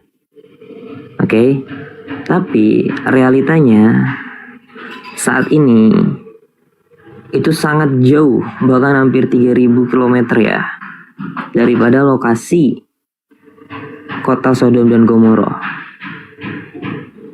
Sehingga ini tidak relevan dengan di dalam Al-Quran yang menyatakan bahwasanya Ka'bah dekat dengan Sodom dan Gomorrah.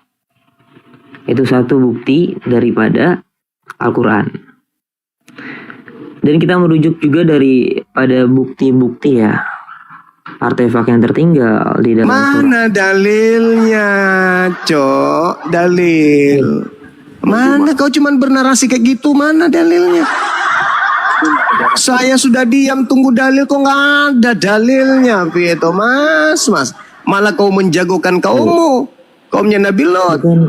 Wa inna Lut la minal mursalin. Mana dalilnya? Isnajainahu wa ahlahu ajma'in. Mana dalilnya? Apa itu? Apa? Alhamdulillah. Oke, tenang dulu. Nah, di sini kita lihat mana dalilnya? Mana? Tenang dulu. Oke. Apa yang mau kau tunjukkan ini apa? Ya, biar saya jelaskan dulu. Oh, kau mau menjelaskan? Enggak dong. Iya, enggak dong. Mana? Silakan. Saya kasih kau kesempatan sekali ini ya. Silakan. Iya, enggak usah ketar-ketir gitu. Mana? Tenang. Gimana ya kita mau diskusi tapi menyerocos terus. Mana dalil? Saya kan nunggu dalil. Bocah, saya tunggu dalil bahwa Ka'bah yang asli itu letaknya di mana? Di Bogor. Yang di bawah juga bisa nilai lah ya, yang di bawah bisa nilai. Iya, saya minta dalil. Saya minta dalil. Yang kau tunjukkan tadi apa? Wa inna Lut laminal mursalin. Dan sungguh Lut benar-benar termasuk salah seorang rasul. Isnajjainahu wa ahlahu ajma'in. Ingatlah ketika Allah telah menyelamatkan Lut dan kaumnya. Terus illa ajuzan fil ghabirin. Kecuali seorang perempuan tua bersama-sama dengan orang yang tinggal di kota tersebut. Terus enggak, saya dari tadi dengar sudah hampir 30 menit waktu saya tersita. Padahal saya tujuannya ke Kristen. Anda naikkan ini sebagai dewa penolong, nggak bisa ngapa-ngapain. Mana? Teman-teman yang di bawah juga bisa Sumadammarnal akharin. Kemudian kami binasakan orang-orang yang lain. Wa innakum latamurrun alaihim musbihin. Dan sesungguhnya kamu benar-benar akan melalui mereka pada waktu pagi. Mana buktinya, coba tunjukkan kepada saya mana. Nah itu buktinya. Mana buktinya? Itu buktinya. Mana? Itu tadi apa ya? Bukti apa? Bukti apa di situ? Bukti apa? Ayat itu. Dengarkan. Ayat itu menjelaskan tentang dengar. Ayat itu dengar. Ayat itu bercerita tentang kota. Yang diceritakan adalah tempat istrinya Nabi Lut. Satu malam. Iya. Jadi kata ayat itu. Mana dalilnya dikatakan di sana? Mana dalilnya? Orang Mekah benar-benar akan melalui mereka pada waktu pagi. Tidak ada dalilnya bahwa Ka'bah itu di situ. Di mana dalilnya? Di mana dalilnya?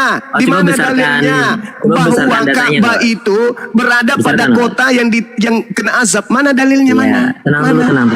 Gak usah teriak. Hanya gara-gara ada petunjuk. Wa innakum latamurruna alaihim musbihin. Hanya gara-gara itu. Tenang.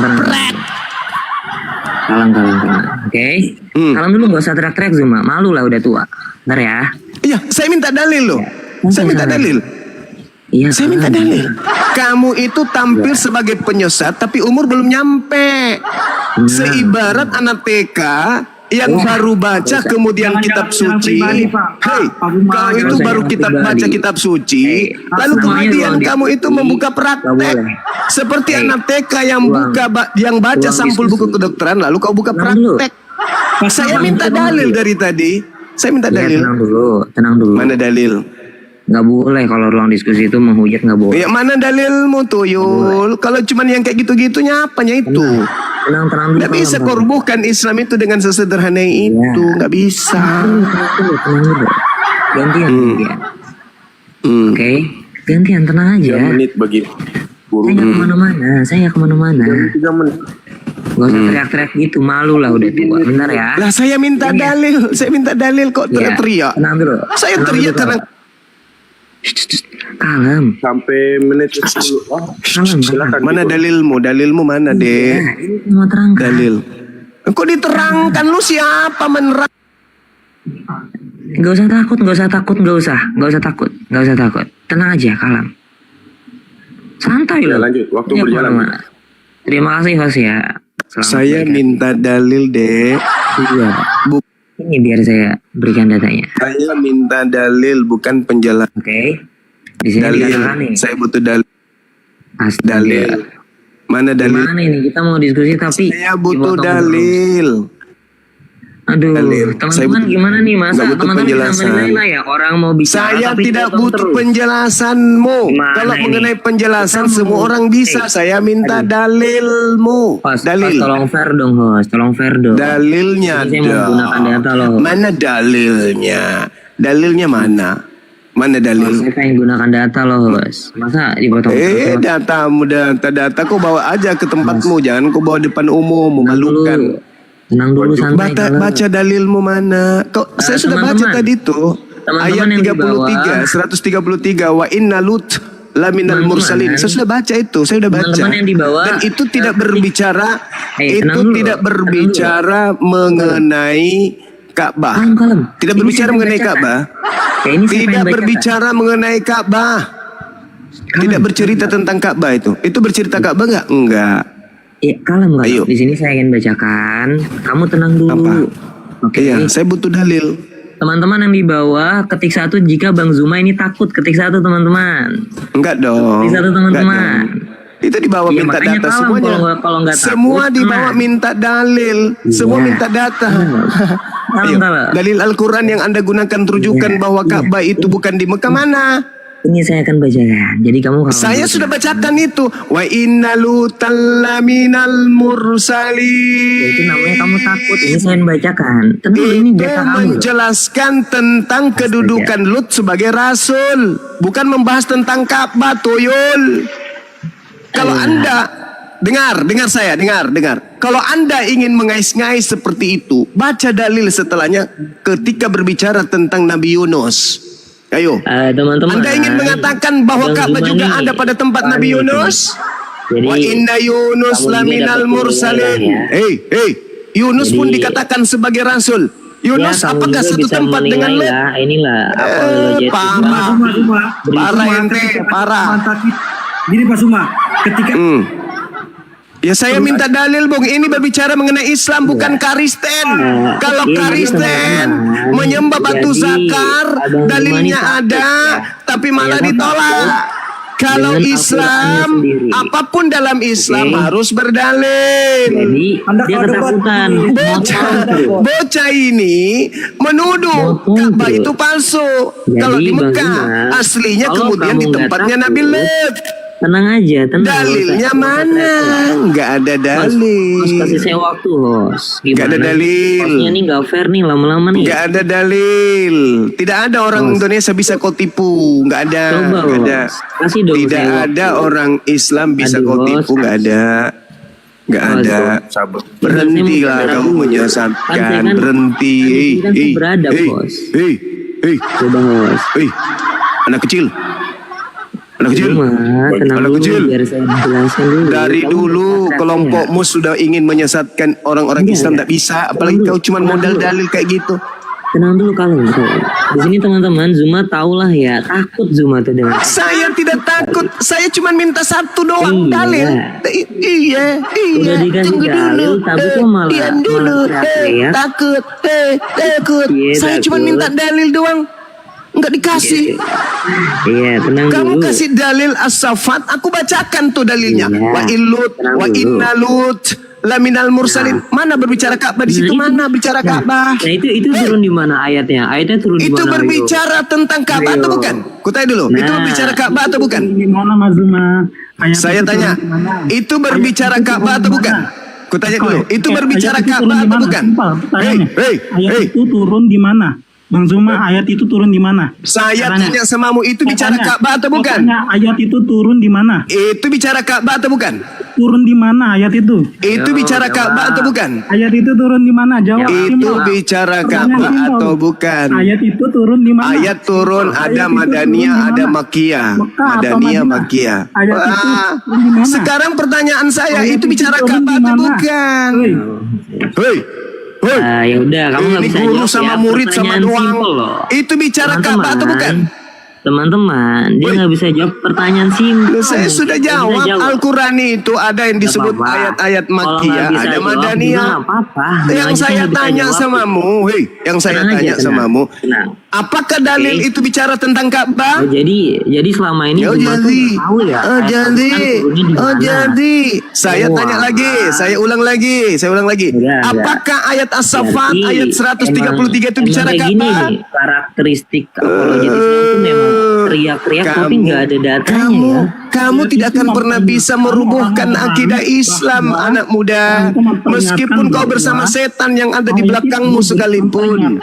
Pertanyaan saya sederhana. Apakah Al-Quran surah As-Saffat itu berbicara mengenai Ka'bah? Tidak, saudara-saudara. Oke, jadi yang berbicara Abang Zuma, tentang Ka'bah itu, dengarkan Iya. saya, dengarkan. Innama umirtu an a'budu rabba hazihil baldatil ladzi harramaha wa lahu kullu syai'. Turun di mana? Wa umirtu an akuna minal muslimin. Jadi kalau kamu ditanya ayatnya turun di mana, Ibrahim kawaida minal baiti wa ya teman-teman juga tahulah yang di bawah ya, bagaimana daripada karakter Zuma ini ya teman-teman ya. Jadi ya memang seperti itulah, tidak mampu untuk ditanya sebuah data. Itu berbicara mengenai Ka'bah, data itu adanya di Mekah Al-Mukarram, dan itu dinubuatkan di dalam kitab teman-teman nanti saya akan bongkar juga ya soal bukan tentang Nabi Lut, tak ada hubungannya Nabi Lut dengan Ka'bah. Buka komang saya akan live ya soal Ka'bah, dan teman-teman yang di bawah juga boleh untuk follow akun saya ya. Nanti saya akan buka nih daripada pemahaman Zuma. Kamu itu karena Kristen, kamu itu tolol juga memang dari tadi. Bahas agamamu kau nangis. Sekarang kau datangkan kucluk seperti ini mau menghadapi umat Islam. Iya, Bang Zuma ini tahu lah ceritanya. Kalau saya Yang saya tanya itu apa dari tadi? Kau dengar, kau jadi saksi dari sejak dia naik di sini. Saya minta dalil. Ada dalil? Tidak ada dalil. Terus kau mau jagokan, kau ingin menutupi saya mau bicara dulu agama Kristenmu dengan membawa orang seperti ini. Mana bisa tuyul? Soalnya Bang Zuma udah nggak bisa. Saya cuma minta dalil. Padahal saya menunjukkan dalil. Kalau di tengah-tengah orang Kristen mungkin kamu bisa jago sepaten, tapi tidak bisa. Saya butuh dalil. Kalem aja kayak saya. Saya butuh dalil. Saya memang suaranya begini. Suara aku memang begini, Kicon. Orang yang kejang-kejang. Suara aku memang begini, bukan kejang. Yang kejang itu ketika dimintai dalil, tapi tidak ada dalil. Jadi teman-teman yang di bawah, saya akan kasihan kali. Mana dalil? Mana dalilnya? Daripada pandangan Islam itu sendiri. Saya minta dalil aja. Kau mau bongkar apa? Saya minta dalil. Kesempatanmu memberikan dalil. Apa yang kamu lakukan? Kalian juga dapat mengenal dalil. Kalau memang diskusi itu nggak pernah sehat. Kalau mau diskusi gantian harusnya Bang Zuma jaga adabnya, jaga kita untuk berdiskusi dengan sehat. Bagaimana ganti-gantian? Malu lah, masa apologet Islam seperti ini. Tenang aja, saya juga kemana-mana. Kamu menunjukkan data, tidak kau tunjukkan data. Terus kamu suruh saya mendengarkan ocehanmu gitu. Saya juga orangnya kalem kok, enggak tahu. Saya bukan lebay kayak kau. Sorry. Jadi kalau memang kalau saya seperti kamu, saya juga telah disusupi ilmu kayak kamu. Kalau aku lembut kayak kamu itu. Dan host, siapa yang mau dengarkan kamu? Saya berkata-kata dulu. Siapa yang mau mendengarkan kamu? Mungkin Bang Zuma. Kamu datang di sini dijagokan oleh oten-oten sesamamu, tapi kau nggak mampu memberikan apa-apa. Mungkin saya cuma minta dalil dulu Bang Zuma. Oke, terima kasih ya. Saya cuma minta dalil tok, tapi tidak ada dalil. Tenang aja Bang Zuma. Tenang, kalem. Saya minta dalil saja. Saya minta dalil. Nah, saya kasih lagi kamu kesempatan. Saya diam lagi. Saya masih tunggu dalil. Silakan. Oke. Assalamualaikum warahmatullahi wabarakatuh.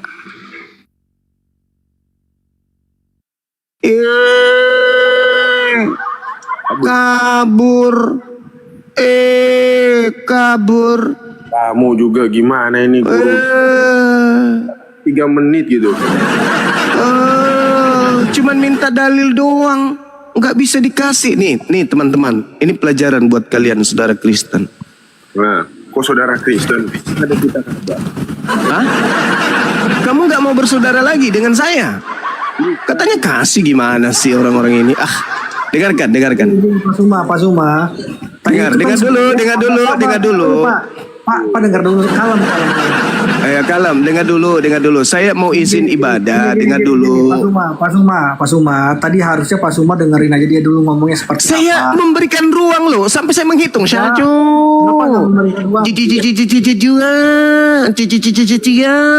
Udah kasih dalil, kasih waktu, udah dihitung pun. Saya minta dalil.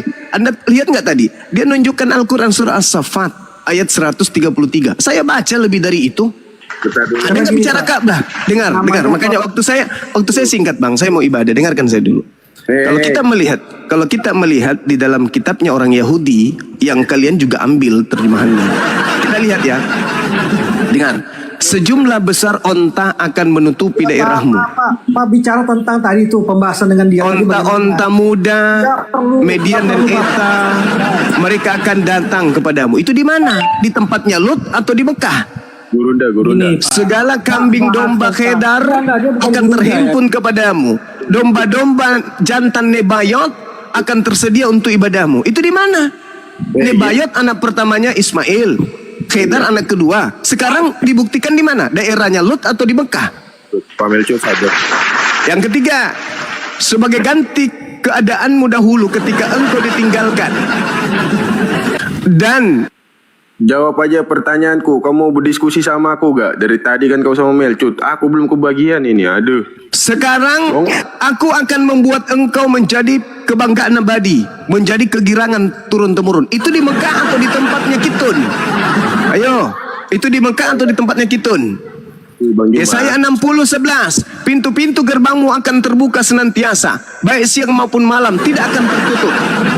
Supaya orang dapat membawa kekayaan bangsa-bangsa mereka kepadamu, sedang raja-raja mereka ikut ditawan sebagai tawanan. Itu di tempatnya Kitun atau di Mekah? Ayo jawab. Ini pelajaran buat kalian. Ini nubuat. Yesaya 60 nomor 17. Sebagai ganti tembaga aku akan membawa emas, sebagai ganti besi aku akan membawa perak, sebagai ganti kayu, tembaga dan sebagai ganti batu besi aku akan memberikan damai sejahtera dan keadilan yang akan melindungi dan mengatur hidupmu. Ini di tempatnya Kitun atau di Mekah? Ayo. Ya kamu sekarang saja. Yesaya 60:12. Orang akan menyebutnya dengan bangsa yang suci. Orang-orang akan berkata menjadi tebusan Tuhan, dan engkau akan disebutkan yang dicari, kota yang dicari, yang tidak ditinggalkan. Itu tempatnya Kitun atau di Mekah? Ayo. Tempat yang dicari, yang menjadi tujuan. Tempatnya Kitun atau di Mekah? Ayo. Sabar dulu, belum. Yesaya 60 nomor 18. Tidak akan ada lagi kabar tentang perbuatan kekerasan di negerimu, tentang kebinasaan atau keruntuhan di daerahmu. Engkau akan menyebut tembokmu dengan sebutan selamat, salam, Islam, dan pintu-pintu gerbangmu disebut pujian. Alhamdulillah, Muhammad, Nabi Muhammad. Ayo, itu di tempatnya Kitun atau di Mekah? Yesaya 25 nomor 8. Di situ akan ada jalan raya yang akan disebutkan jalan suci. Orang yang tidak bersunat tidak akan melintasinya, dan orang yang pandir tidak akan mengembara di atasnya. Itu di tempatnya Kitun atau di Mekah? Ayo. Itu nubuat. Kalau dengar dulu. Kalau sampai itu terjadi di kotanya Kitun, tempat pada para Homreng, kaumnya Nabi Lut, kaumnya tadi itu, dia ingin menjadikan kota Homreng itu sebagai tokoh utama. Nah sekarang nubuatan tentang ini di dalam kitab yang Anda gunakan, apakah ada menuju kepada kota yang disebutkan si Kitun tadi, si kotok-kotok itu, ada nggak?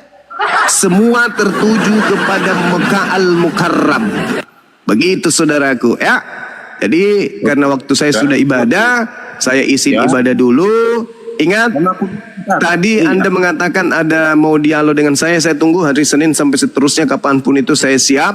Yang penting ingat, dia berilmu, dia punya kapasitas, dia bawa akal, dia tidak pakai doktrin, dan ingat, dia rajin cebok. Itu syaratnya. Saya kira demikian untuk sementara. Saya ibadah dulu teman-teman sekalian. Terima kasih atas waktu dan tempatnya. Mudah-mudahan kalian semuanya bisa berakal sehat, meninggalkan agama yang mematikan akal Anda demi keselamatan dunia dan juga di akhirat.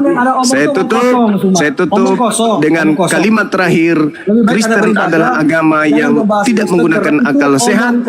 Untuk menjadi Kristen, akal harus dimatikan berdasarkan doktrin-doktrin Paulus. Demikian. Salam NKRI, salam satu bangsa, salam satu nusa, dan satu keadilan rakyat Indonesia. Merdeka. Muslim, assalamualaikum warahmatullahi wabarakatuh. Aduh, 5 menit aja. Nggak berani kah? Ya, belum tanya.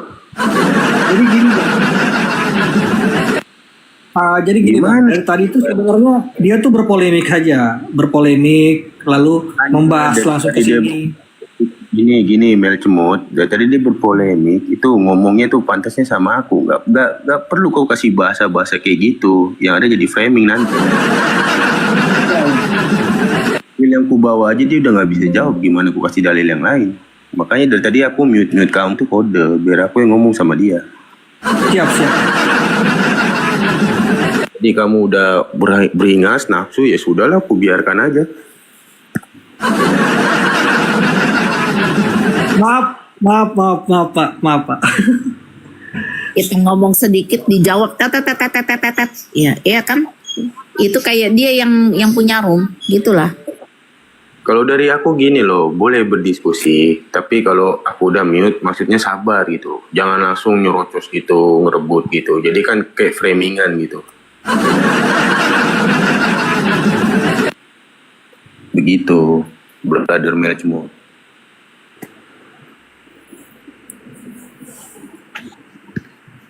Jadi memang begini, pemahaman dia tentang kekristenan itu dia atau begini ya, dia tuh hanya mengutip tetapi dia tidak paham karena memang dasarnya memang dia sudah tahu, mungkin dia paham tapi sudah disetting untuk framing. Gak ada dia paham. Dia paham Bibel. Kan Alkitab tadi pertanyaanku aja dia nggak bisa menjawab. Makanya dia larinya ke kamu karena kamu gampang terpancing. Ampun. Kau pun udah kasih kode. Gitu loh. Lain kali sabar. Lawan orang ini sabar aja. Jangan terlalu langsung, aku pengen ngadapin dia. Jangan. Kamu semakin nafsu ya, emosi menguasai kamu, akhirnya ya begitu. Setuju host. Oke, begitu host.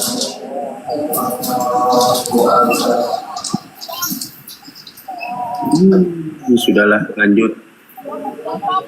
Kalau kan ada yang merasa mau pinter kan langsung gue ini pinter, gue diturunin gitu. Tadi Bu, dia debat sama Islam loh tadi yang di bawah itu. Ya memang itu Islam. Musim panas kami puas. Wah, siapa yang panas? Belum aku tanya dia. Baru satu pertanyaan aja dia nggak mau ngejawab, malah larinya ke Mel Cemut lagi. Nanti kalau kalian di room Gurunda bilang ya, Gurunda, kok nggak berani jawab pertanyaan Seven gitu. Gurunda kurang paham Al-Quran ya, gituin.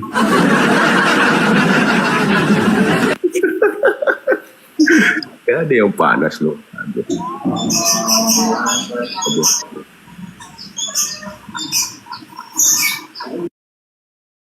Ada satu negara kecil yang terletak di atas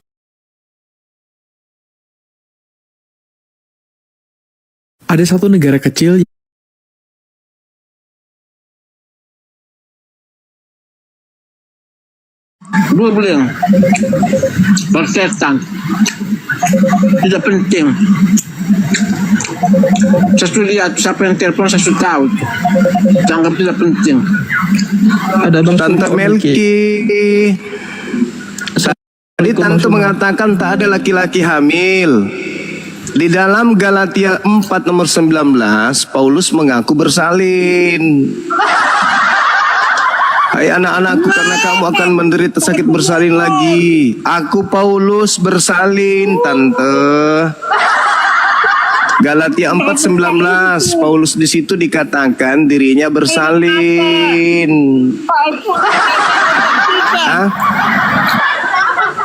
Tante Melki tadi saya dengar mengatakan tak ada laki-laki hamil. Lah Paulus mengaku bersalin, Galatia 4:19. Gimana dong? Rahim. Kenapa? Laki-laki itu tidak punya rahim. Tapi Paulus mengaku bersalin. Laki-laki Gimana tidak itu punya Tante? rahim, mana bisa dia hamil, sayang. Paulus mengaku Tante, dia bersalin. Tunggu dulu. Ini saudara Melki, maaf, perempuan apa laki-laki? Sorry. Saudara Melki ini laki-laki apa perempuan? Apa? Nah, supaya saya sopan manggilnya gitu. Laki apa perempuan? Apa ya? Hah? Kau terus adu iman, kau tidak berani kau. Enggak, saya tanya. Saudara ini laki atau perempuan? Supaya saya manggilnya nyaman gitu. Ya, Tante Melki. Iya. Tante Melki, hari Senin aku berangkat Tante Melki. Siapin hotel Tante. Melki itu namanya ada dalam Alkitab. Laki apa perempuan? Laki. Oh laki. Oh sorry. Iya sorry. Jadi saya harus panggilnya Om. Jadi Om Melki di dalam Galatia 4:19 Paulus itu bersalin Om. Maksudnya laki-laki bisa. Dan kau lihat itu apa tuh? Kau lihat kalimatnya itu aja, jangan bro. Lihat teks itu. Dari ayat pertama sampai Dia terakhir. Paulus ini mengaku kalau dia menderita sakit bersalin.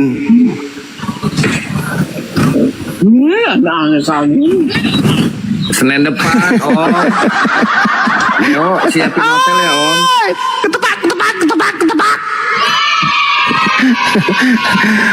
Oke ya, Om Melki ya. Jadi di dalam agamamu laki-laki bisa bersalin. Makanya mungkin karena data itulah para home rank, manusia brengsek ini saling ini karena dipikir mungkin bisa hamil. Mungkin kalau nabrak perempuan dah hamil, dia nabrak laki-laki berpikir bisa hamil gitu. Om Melki, ngomong apa tadi? Siapin hotel Om. Meo mau berangkat Om. Kan banyak itu. Kata di Arab kan banyak tuh. Ini komentar kalimat telah kompreng apa tuh? Banyak. Om Melki. Jadi banyak. Om Melki sudah pernah nggak sih uji coba kehamilan Galatia 4 nomor 19? Udah pernah sama Om? kamu cuma. Aku udah pernah sama kamu. Kamu mau apa? Kau percaya? Aku udah pernah sama kamu. Masalah generasi. Ya sudahlah kalau begitu Tante Melki. Saya ini dulu, saya ibadah dulu ya Tante Melki ya. Kok Tante pula Om? Bang, teman-teman yang lain makasih. Bisa tanda cuma. Om Melki. Iya, pamit dulu Om. Iya. Om, Senin udah mau berangkat. Hotelnya gimana? Siapin belum?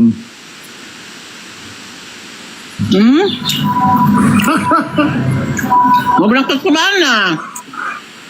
Lah katanya suruh dateng. Alam Sah. Romo Alam Sah. Oh, udah sama Romo. Iya, nggak jadi deh.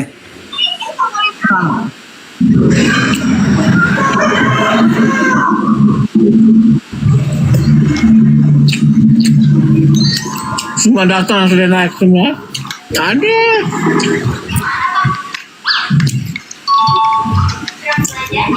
Saya lagi makan. Cuma itu pernah saya kasih, saya debat di mana jatuh dia. Jadi bisa berdaya apa-apa.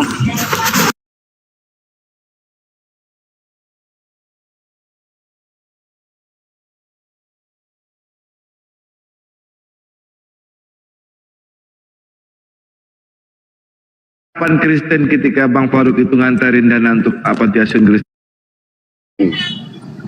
Allah kan maha mengetahui.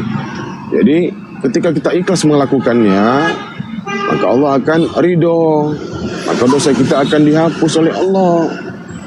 Banyak kesempatan kami banyak celah-celah kami untuk menghapus dosa. Kau ditanya Bang, izin- pertanyaan ini nggak bisa kau jawab. Izin bang turun dulu bang. Pertanyaanku simpel. Izin bang. Izin bang, saya mau turun dulu bang. Oh iya bang, bang, izin bang. Assalamualaikum. Terima kasih bang ya. Waalaikumsalam warahmatullahi wabarakatuh. Simpel loh pertanyaanku. Di Kristen itu boleh nggak melakukan dosa? Boleh nggak melanggar firman Tuhan? Simpel loh pertanyaanku, nggak sulit. Kalau emang nggak bisa, nggak bisa. Kalau emang bisa, ya bisa. Sebutkan alasannya, kan gitu. Nggak bisa Bang Eri. Orang Kristen itu harus taat kepada Tuhan. Apa alasannya ceritakan? Begini, gitu. Bisa katanya. Oh, jelaskan apa maksud kenapa bisa boleh melakukan dosa. Jelaskan. Simple loh.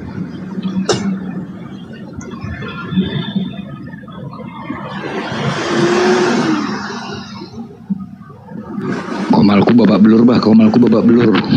Bicara anjing dari tadi. Hancur babak belur komalku. Komalku babak belur ini dah. Dan tadi bicaranya aduh Mak Jang, bahaya nih. Komalku babak belur. Bicaranya anjing aja.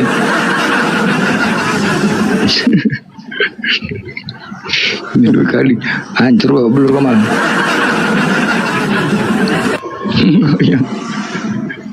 Jangjing nyet itu aja tadi.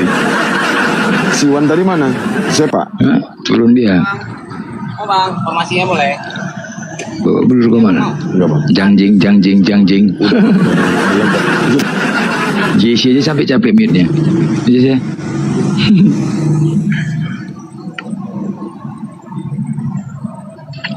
Ini judulnya oten gila. Hah? Otennya agak lain juga itu bang. Ini tema kelenten, oten gila. Itu tema. Ini ada Yanto De Jong. Tengok nih, Yanto De Jong nggak berani naik. Nggak berani. Kalau kita jambak oten. Kalau oten masuk ke melodi lari. Kalau kita oten gitu. Mana anjing-anjing saya tadi? Anjing-anjing saya kemana semua sekarang? Lari dah. Anjing-anjing saya lari semua. Waduh, ada lagi. Kalau oten kita jambak oten. Ida juga, Ida. Kita jambak. Tapi pada lari semua. Halo, ini better. Mbah Batu. Kan tengok kan. Selamat siang. Tengok, yang gila semua masuk. Tuhan kau gunung batu. Mana ada gila keajaiban nabimu aja cuma ngobrol sama batu. Percayalah kepada Tuhan selama-lamanya. Tuhan kita gunung batu yang kekal. Ngomong. Percayalah kepada Tuhan selama-lamanya. Sesuai dengan tema ya berarti ya oten ya. Nih, sesuai oten gila. Sesuai kan?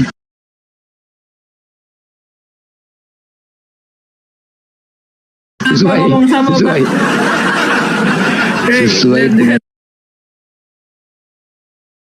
tema oten gila, ya kan? Sesuai dengan tema. Ngomong sama Bat. Kan betul. Sesuai tema ya teman-teman ya, sesuai ya. Sesuai ya. Tengok. Sesuai ya. Ini yang dibawa pengujat kita jambak semua nih, kita jambak pengujat. Enggak, karena kau gila bodoh. Kau gila. Mute. Karena kau gila. Sesuai tema ya.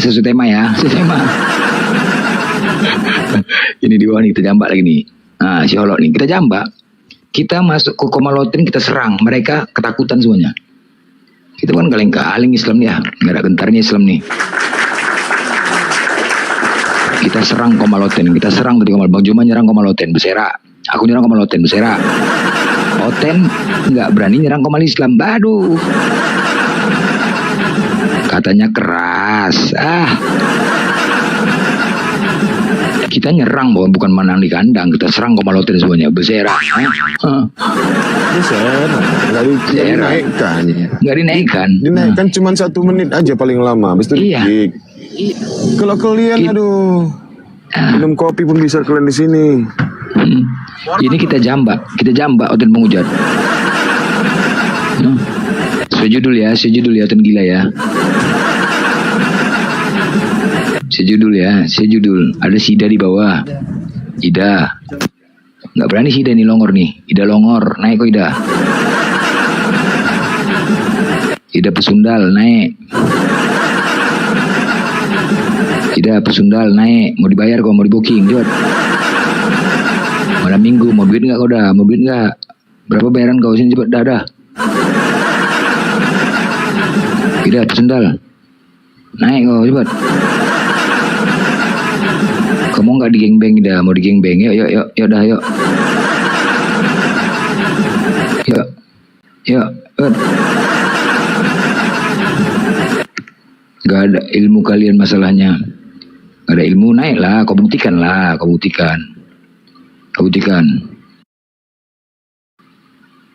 Ini bukan Ida ini, satu lagi ada di bawah Kak, ada di bawah sana. Bukan Ida ini Kak. Dia namanya Ida juga di bawah. Kotor saya turun ya. Sah Ada ya. juga Ida. Nggak tahu aku, ada Ida di situ. Blender. Apa? Kalau kau ngomong kata kotor saya turun ya. Yang ngomong kotor siapa? Dari tadi kalian ngomong anjing apa lah bahasa kalian itu. Aduh, diskusi atau ngomong anjing? Benang, sorry Kak Ida. Bukan ini, ada di bawah tuh, menghujat juga itu penghujat. Dia juga namanya. Udah, Blender. Sebenarnya nama Ida itu kan nama Islam tuh lah. Dengar ya.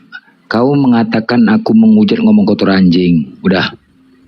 Kau jelas ya, di dalam Bible kau dikatakan di luar Bibel.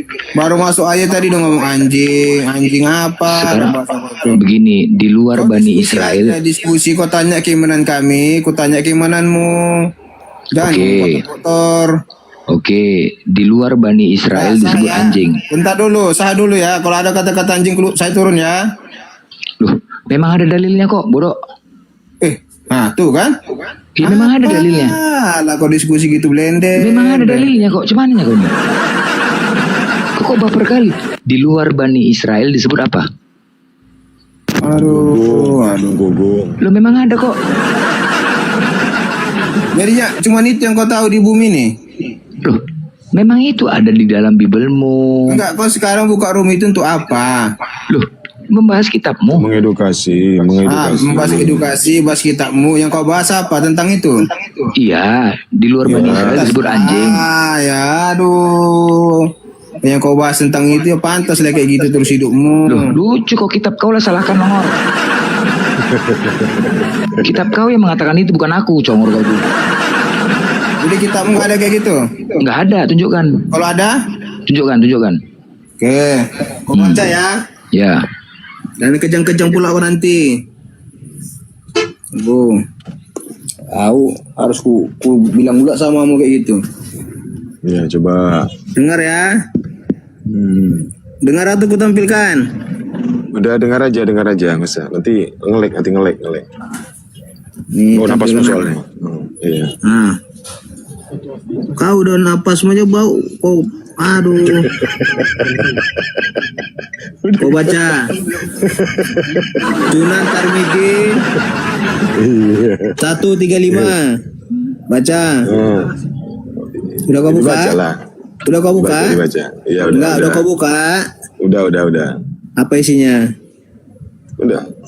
Apa isinya? Coba baca. Baca aja. Ya coba, aku udah ngasih dalil, kau tinggal baca aja, malu kau dengan ayat apamu? Hadismu. Coba baca. Ya udah baca. Aku lagi di jalan. Malu kau bacanya? Enggak. Malu.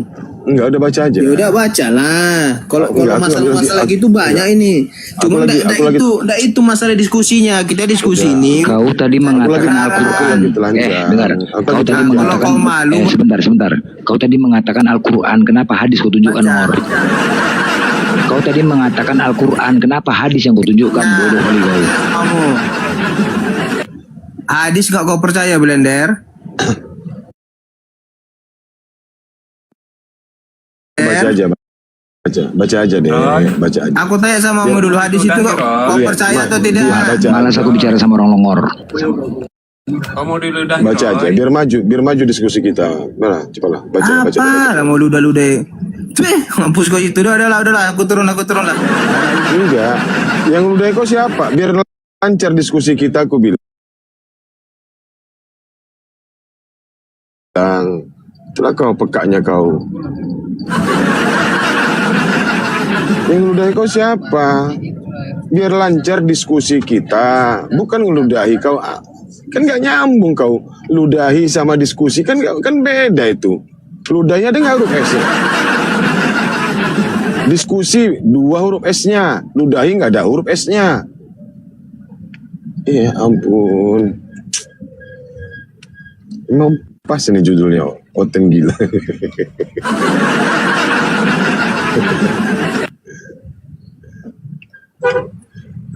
Udah Bang Blender, aku turun. Assalamualaikum, makasih udah dinaikin.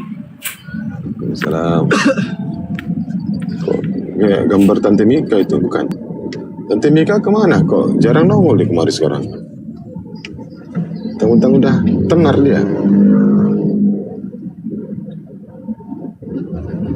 Banyak juga yang kacang lupa kulitnya ya. Kalau nggak ada koinnya nggak mau di sini nih. Yang ada koinnya rebutan di sana. Tengok aku nih, follower semuanya aku ada di Komal Blender ini nggak. Sampai sore berjam-jam pun tahan aku di sini. Itu adik itu Tante Mika, abangnya adiknya si Jesse tuh, Jesse Lim. Kakak adik sama Tante Mika tuh. itu Tante Mika kakaknya. Kacang lupa kulit lupa kacang. Ya kan? Kacang lupa kulit. Dibesarkan di Komal ini. Ya. Sana dia buka Komal sendiri. Maksudnya Komal yang banyak koinnya, yang banyak expandernya. Aduh, mesti kali kayak gitulah. Rusak kita. Ya, aku terus terang gue bilang, kotaku aja pun kadang pakai 3 hari, kadang pakai seminggu. Kalau ada duitku beli seminggu, kalau nggak ada cuma 3 hari. Kalau cuma 25.000, kadang 30. Karena emang akunku lagi bahaya nih, akun driverku masih merintis dari awal. Kalau dulu masih ada akun Grab sama Gojek, wah lumayan emang. Aku beli bulanan terus. Kalau nggak sampai sebulan beli lagi. Habislah 200-300. Matius masih mau kemari, Matius masih mau, ya kan? Dan itu murni loh, Blend. Itu murni, nggak ada dari hasil koin, murni itu. Hasil dari penghasilanku sendiri kerja. Tante Mika kalau nggak di Komal Blender terkenal nggak tuh? Terkenal nggak? Itulah kacang lupa itu. Makan kacang, kulitnya dibuang sembarangan.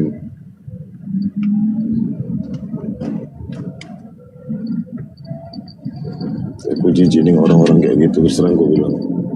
Aku di Komal Zion lagi, berjam-jam aku di situ. Gak mengharapkan nanti pun ada angka di situ pun hanya followers. Karena dipastikan followers itu pasti sekali ngikuti 2 orang ngikuti berarti 4. Nanti paling dapat 24 berarti 12 orang yang follow di situ. Ya ada koin, mawar pun nggak ada. Dan nggak aku harapkan memang. Nggak itu tujuanku. Penting mereka cerdas. Saudara-saudara Muslim kita pun tidak mudah terpapar dengan ajaran mereka, itu aja.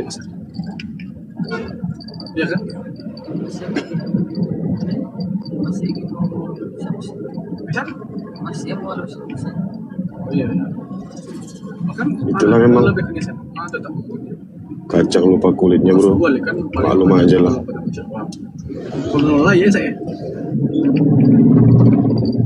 Ya pernah aku masuk Komal, dia buka Komal.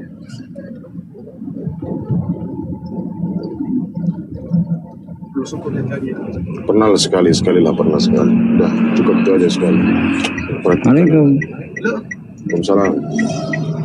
Gak apa-apa kalau sampai keluar pun, sampai ke dia pun gak masalah sama aku, gak ada takut aku sama siapapun. Assalamualaikum Bang Blender, Bang Jasin. Ketemu lagi. Salam Bang. Pada Sidoarjo, Bang Jasin ya, Surabaya. Surabaya Bang. Bang Erik, Madura, Bang Erik, ya, Bang. mohon, Madura ya? ini cuma saya kasih aja. Madura ya Bang. Itu soal Tante Mika, itu lah gak enak badan mulai hari apa ini? Hari Rabu udah gak muncul, lagi sakit orangnya. Iya, kemarin kan masih aktif Bang. Iya, kemarin di komalnya Bang Nandal. Sama Cindy, siapa? Di sana Unireva. bayarannya besar, sawerannya besar. Unireva. Selalu dia di situ. Kadang dia buka komal sendiri. Iya. Kadang di itu di Nita juga kok. Meskipun dia kayaknya kalau memang dibutuhkan, kalau memang situ banyak hotel-hotelnya sekiranya itu memang dia masuk. Kayaknya saya sering gitu, nggak istilahnya meskipun nggak dalam artian itu entah itu banyak saweran atau gimana itu kan penting kan dia itu sering masuk siapapun kayaknya gitu. Saya maaf, saya bukan kayak gitunya, cuma kapan hari hanya berapa menit, nggak sana sampai 1 jam dia nggak enak badan. Hari apa itu, malam Rabu kalau nggak salah di komernya di itu. Masalahnya udah keenaan. Iya, Miska, Bunda Miska. Di sebelah itu udah kayak Miska Vita. Iya, Miska itu nggak enak badan, iya. Merasa setengah jam udah turun, merasa nggak enak badan dia. Malah Mbak Jaselin ada situ waktu itu ya Mbak Jaselin ya. Malam-malam. Mbak Jaselin ya. Jam berapa ya? Kalau malam biasanya saya offline sih. Enggak, itu perkiraan jam 9:30. Kurang tahu ya saya ya. Lupa Mbak Jaselin. Ada Mbak Jaselin ada kok. Malam Rabu kalau salah itu. Assalamualaikum warahmatullahi wabarakatuh.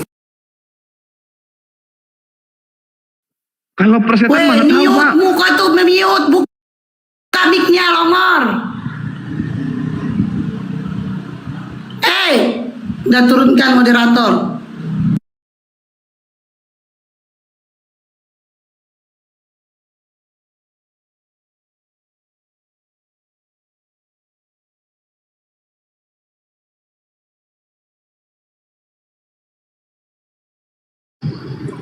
Jumat kadang-kadang ya ngomong, kadang-kadang ya orang genah.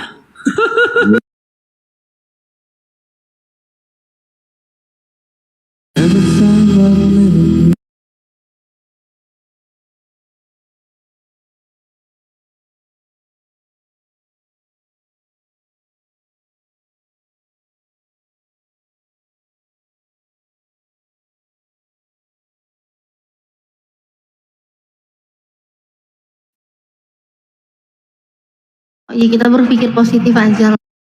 Kan dakwah kan bisa gimana kan aja. Gitu.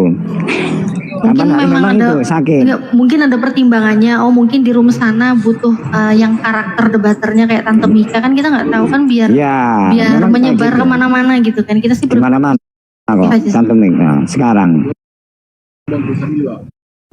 Iya Bang. Cuma gak enak badan. Kapan hari itu? Rabu sakit itu.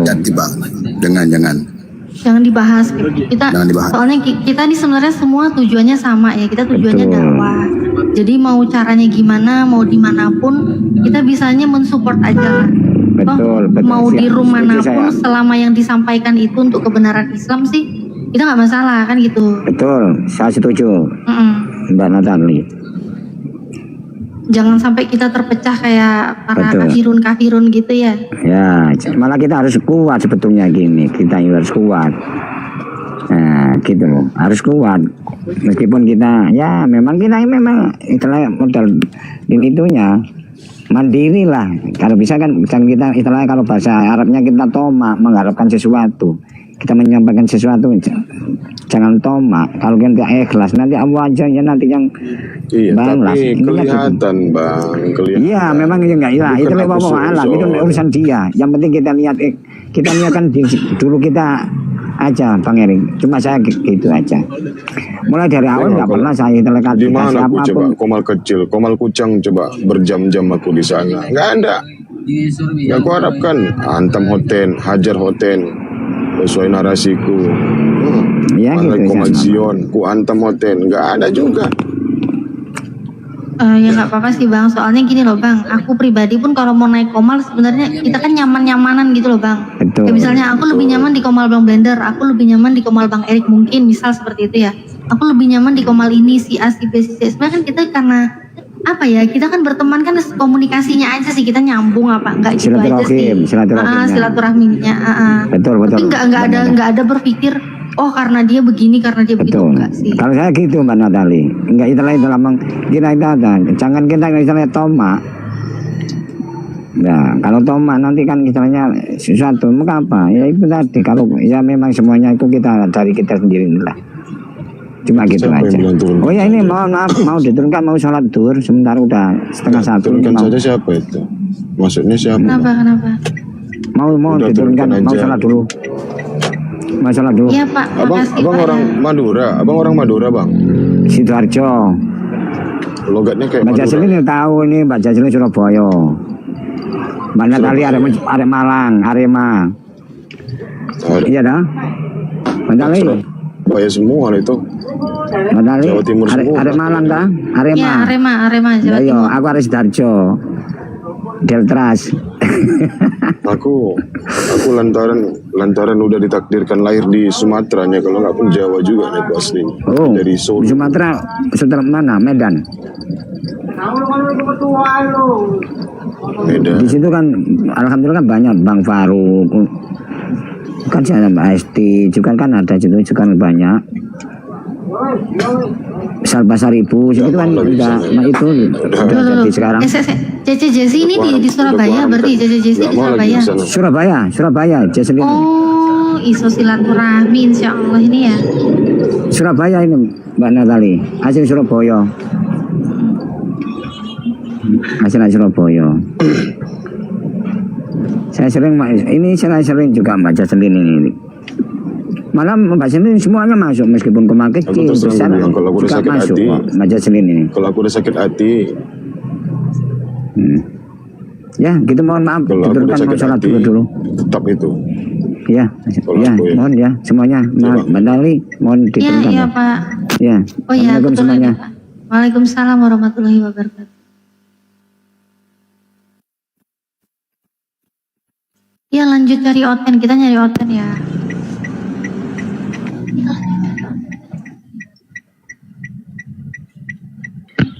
Tapi selama ini dia belum pernah nyenggol aku. Kalau nyenggol aku bisa sampai mencret buat anak tuh, mencret. Nggak bisa bergerak buat. Itu aja lah. Belum pernah ya. Jangan coba-coba dia nyenggol aku di Komal. Kalau itu nggak akan bisa buat Komal lagi buat dia. Lanjut. Ya sebenarnya ya kita kalau mau dakwah di mana aja sama aja lah. Yang penting tetap sama rulesnya. Kita kan tujuannya sama. Aku pun keliling-keliling Komal loh, nyari-nyari itu kadang tuh nyari mana Oten yang bisa dihajar gitu kan. Kadang kalau naik di room udah terlalu banyak orangnya juga aku nggak naik. Betul. Bang Erik kan sama keliling-keliling kemana-mana. Kita lihat juga nih, ini Oten kita gregetan Aku kadang-kadang. kemana-mana aku keliling. Nih, Sana. naik. Gitu.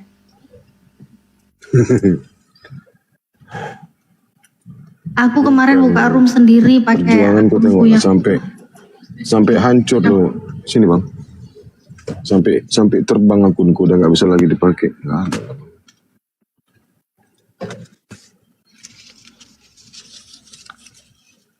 Kemarin aku buka Komal sendiri, 2 hari lalunya buka Komal enak, banyak yang nonton. Pakai akun followernya masih banyak lah, ramai yang nonton.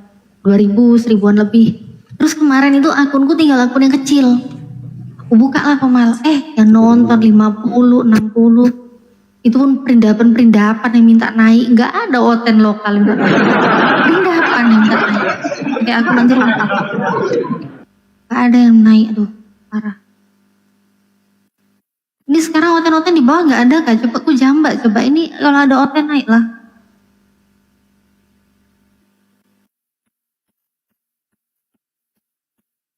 Mana coteng-coteng ini ya? Coteng di bawah ya, coteng mana coteng? Lagi nyari Kak? Iya, lagi nyari ya. Nah, kalian tunjukkan kegilaan kalian. Ya, sesuai tema ya.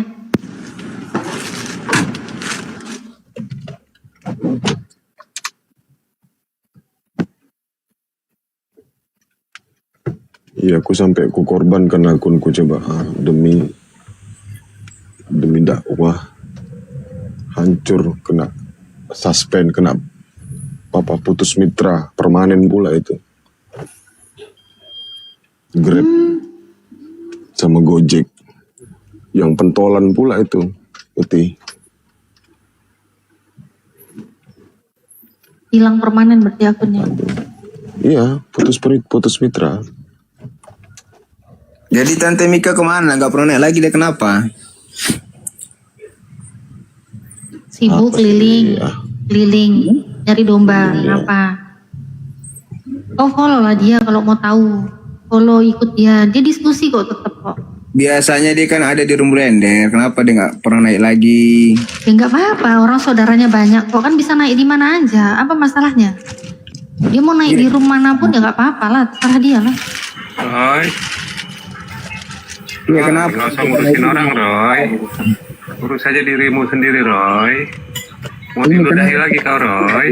Celuk ini dari tadi. Ludah rohani. Mau kena ludah rohani, Roy. Kau kenapa? Ini enak nih ludahku nih. Enggak. Lu jangan usah bacot, Roy. Kau ada ludah lagi, Roy. Mau kena ludah lagi, Roy. Mau ada ilmu, ayo. Siap, Roy. Siap-siap ya. Siap-siap lah ya, Roy.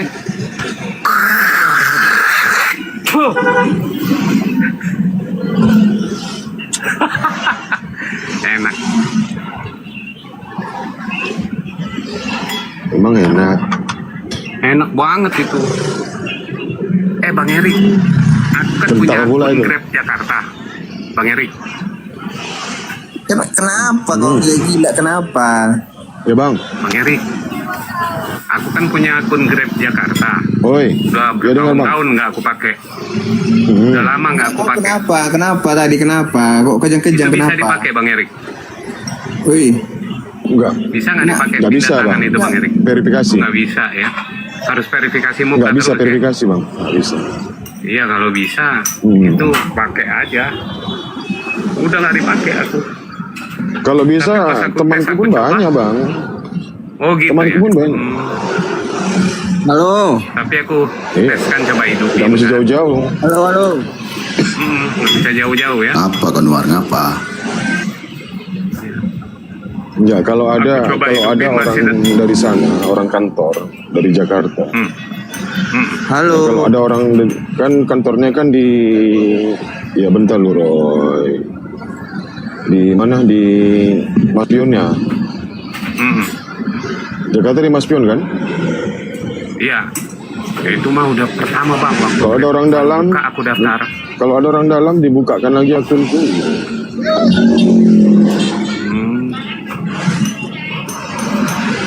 Nggak bisa itu. Misalnya, abang di mana nih? Sumatera ya? Aku di Medan. Itu nggak bisa abang pakai nih misalnya. Kalau verifikasi. Kalau nerima tamu harus verifikasi muka nggak? Ini rumah apa ini? Ini rumah apa? Ada Bang Juma di bawah, Bang Juma. Ada Bang Juma di bawah.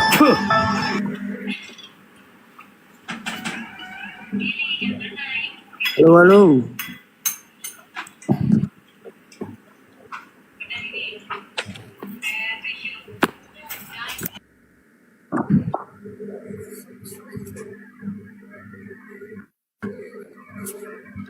Apa nuar? Apa nuar?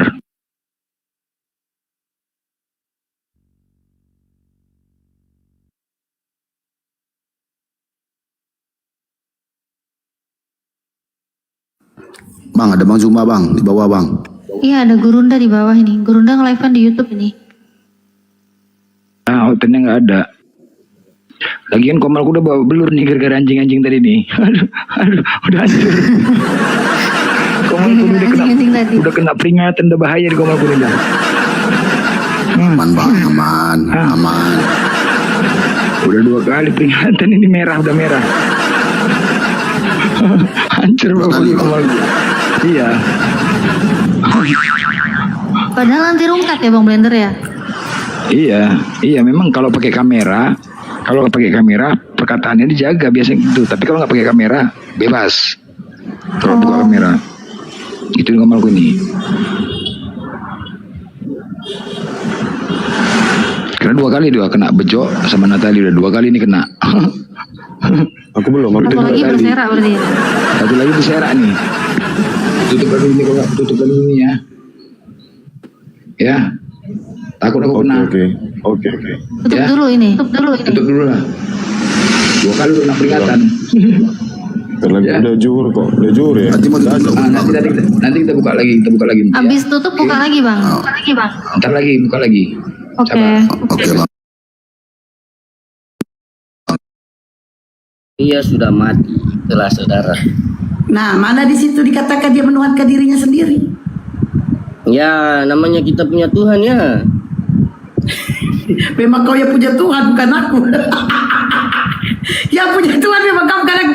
Pertanyaannya, di mana dia menuhankan dirinya sendiri? Emang aku punya Tuhan ya? Ya memang itu Tuhan kamu. Siapa yang bilang Tuhanku?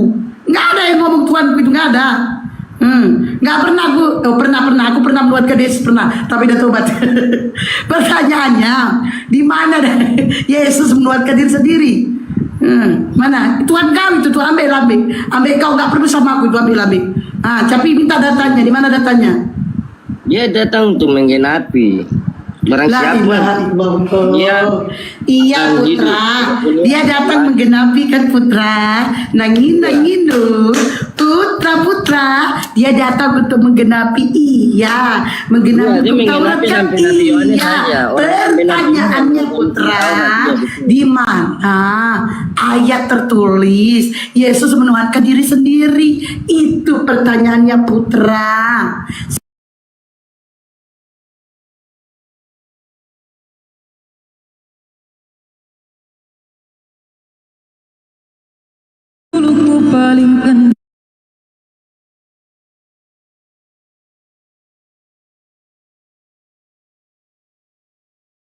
Sanggup untuk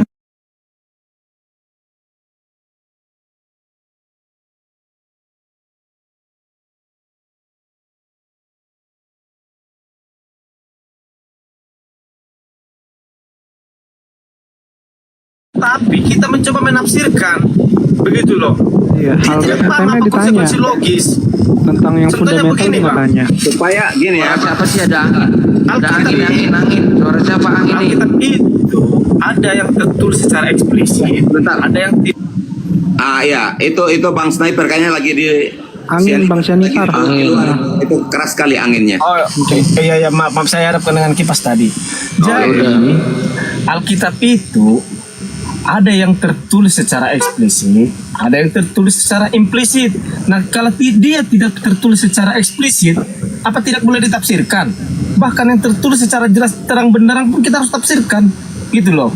Iya. Pancasila dengan 5 sila aja itu kita harus tafsirkan. Ini ada Bang Erik dari kita API cuma nih. membaca doang? Anak punya Juma. Bagaimana kita memaknai suatu tulisan jika tidak mempunyai Bang tafsiran? Janipar, ada nih satu nih udah taruh Bang Janipar di Anak buahnya Juma ini. Cuma manusia laknat tuh nggak bisa diubah. Iya. Gimana Erik? Dan teman-teman Islam. Santai aja kita ya. Jadi, misalnya begini, saya katakan sekarang hari Sabtu, oke? Bang Kingdom, bisa saja saya menuduh saya, kata si Janipar, besok hari Minggu, gitu loh. Padahal saya nggak bilang besok hari Minggu. Tapi, konsekuensi logis dari pernyataan saya kalau saya katakan hari Sabtu, itu sah, gitu loh. Itu bukan menuduh. Artinya Bang Kingdom paham apa yang saya katakan. Saya cuma berkata sekarang hari Sabtu, tapi Bang Kingdom bisa berkata kepada orang lain, kata si Janipar kemarin hari Jumat. Nah, Ya, itu Bang. konsekuensi logis, itu sah. Orangnya udah nggak ada, gitu loh. Bang.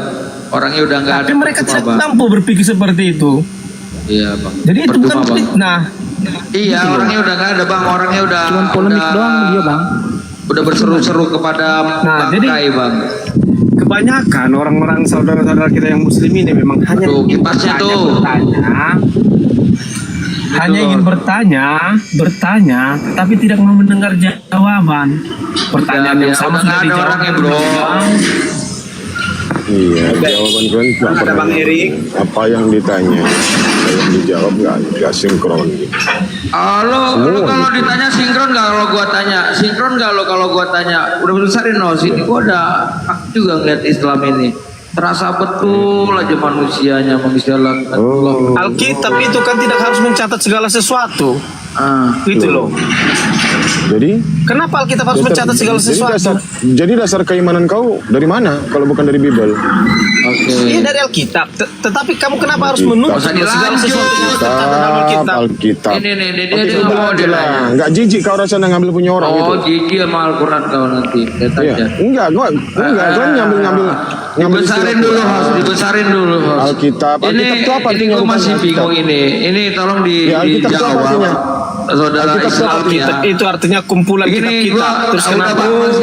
Ini gue mau tanya nih, ini apa namanya iblis ini kok bisa berkata-kata di sini? Kamu mengimani nggak perkataan iblis? Coba Bang Erik, mengimani nggak perkataan iblis? Inilah kalian.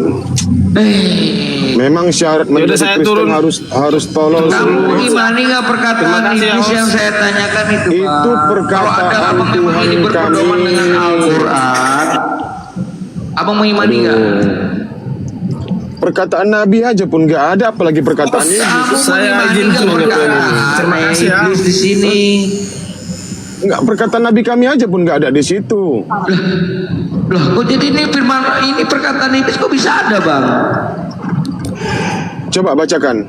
Iya, iblis berkata, Bang. Abang mengimani nggak perkataan iblis? Coba dibacakan. Kau paham tidak arti bahasa kurung itu atau tidak? Kau tahu tidak arti bahasa kurung itu? Aduh, Bang Togi. Ini Bang perkataan siapa kalau bukan perkataan iblis?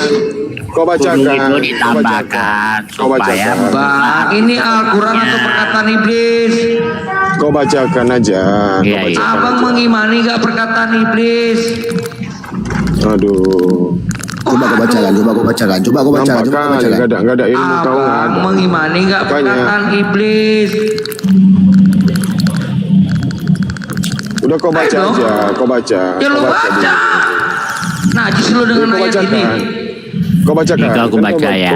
Kamu mengimani nggak perkataan berkata, aku bantu. Iblis berkata, Tuhanku, karena engkau telah menyesatkanku, di perkataan iblis ini, sungguh aku akan menjadikan apa ini? Tunggu dulu, kok kecil lah.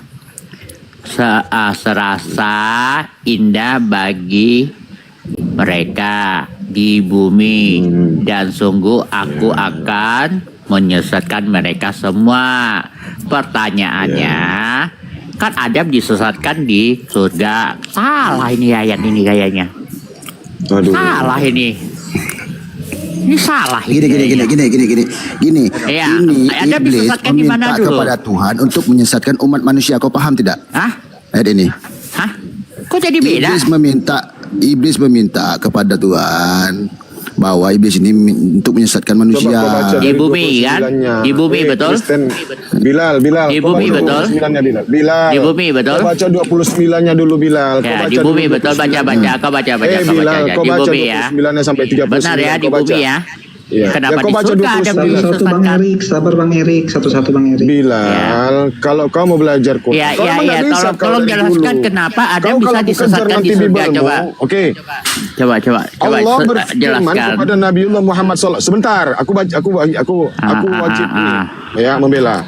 Allah berfirman dalam Al-Quran menceritakan kepada baginda Nabi Muhammad SAW ketika iblis memohon kepada Allah untuk memperbolehkan dirinya menggoda manusia. Mana ayatnya? Kok ditambah? Mana kok dilebih? Wah, ayatnya kurang nih, harus ditambah lagi. Ya udah. Ya jelas.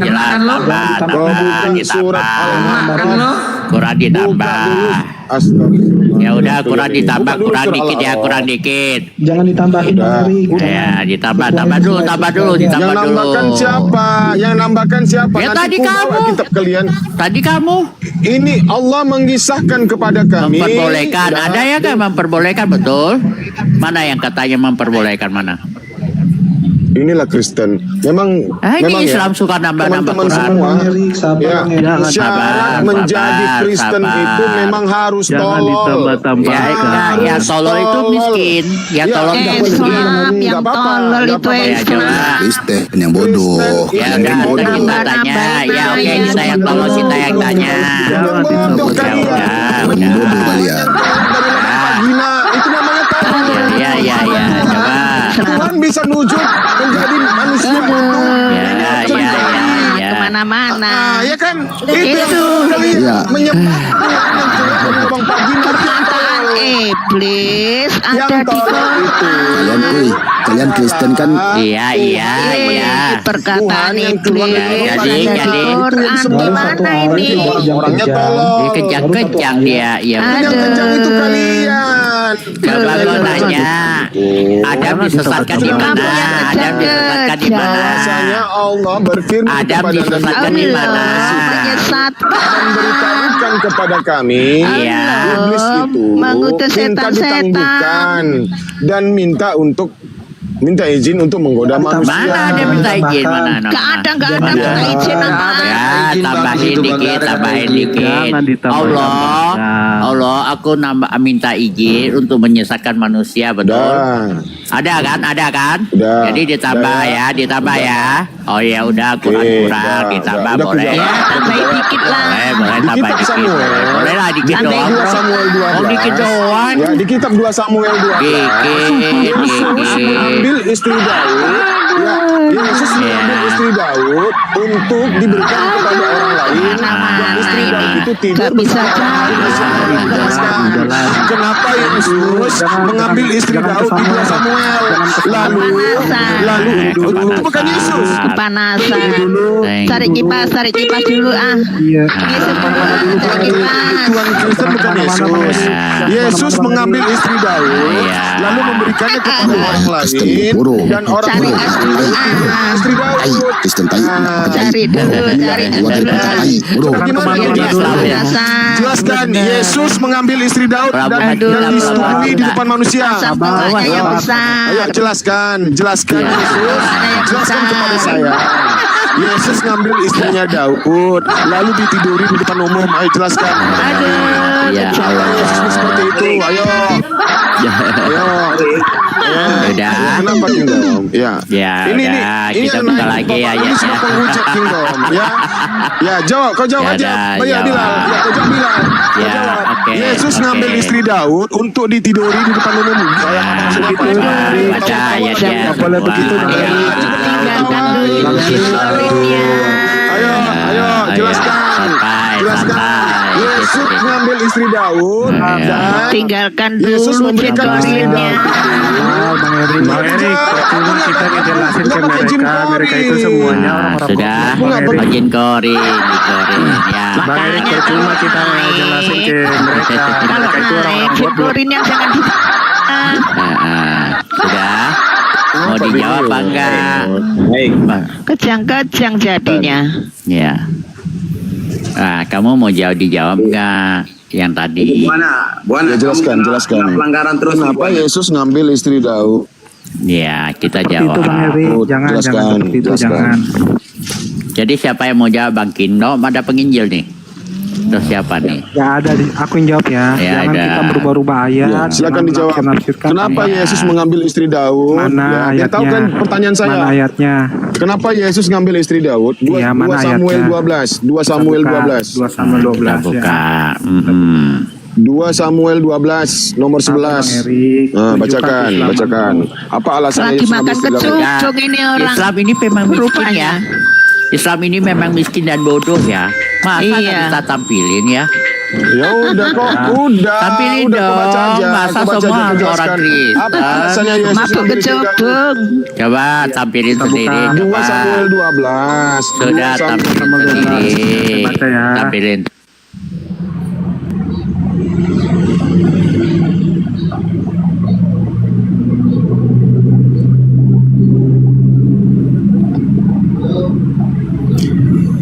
sorry, ini kena banned ini. Perungkat ya. Sebentar, saya end live dulu. Tadi saya tanya Bang, saya bukan Bani Israel. Hukum Taurat nggak berlaku.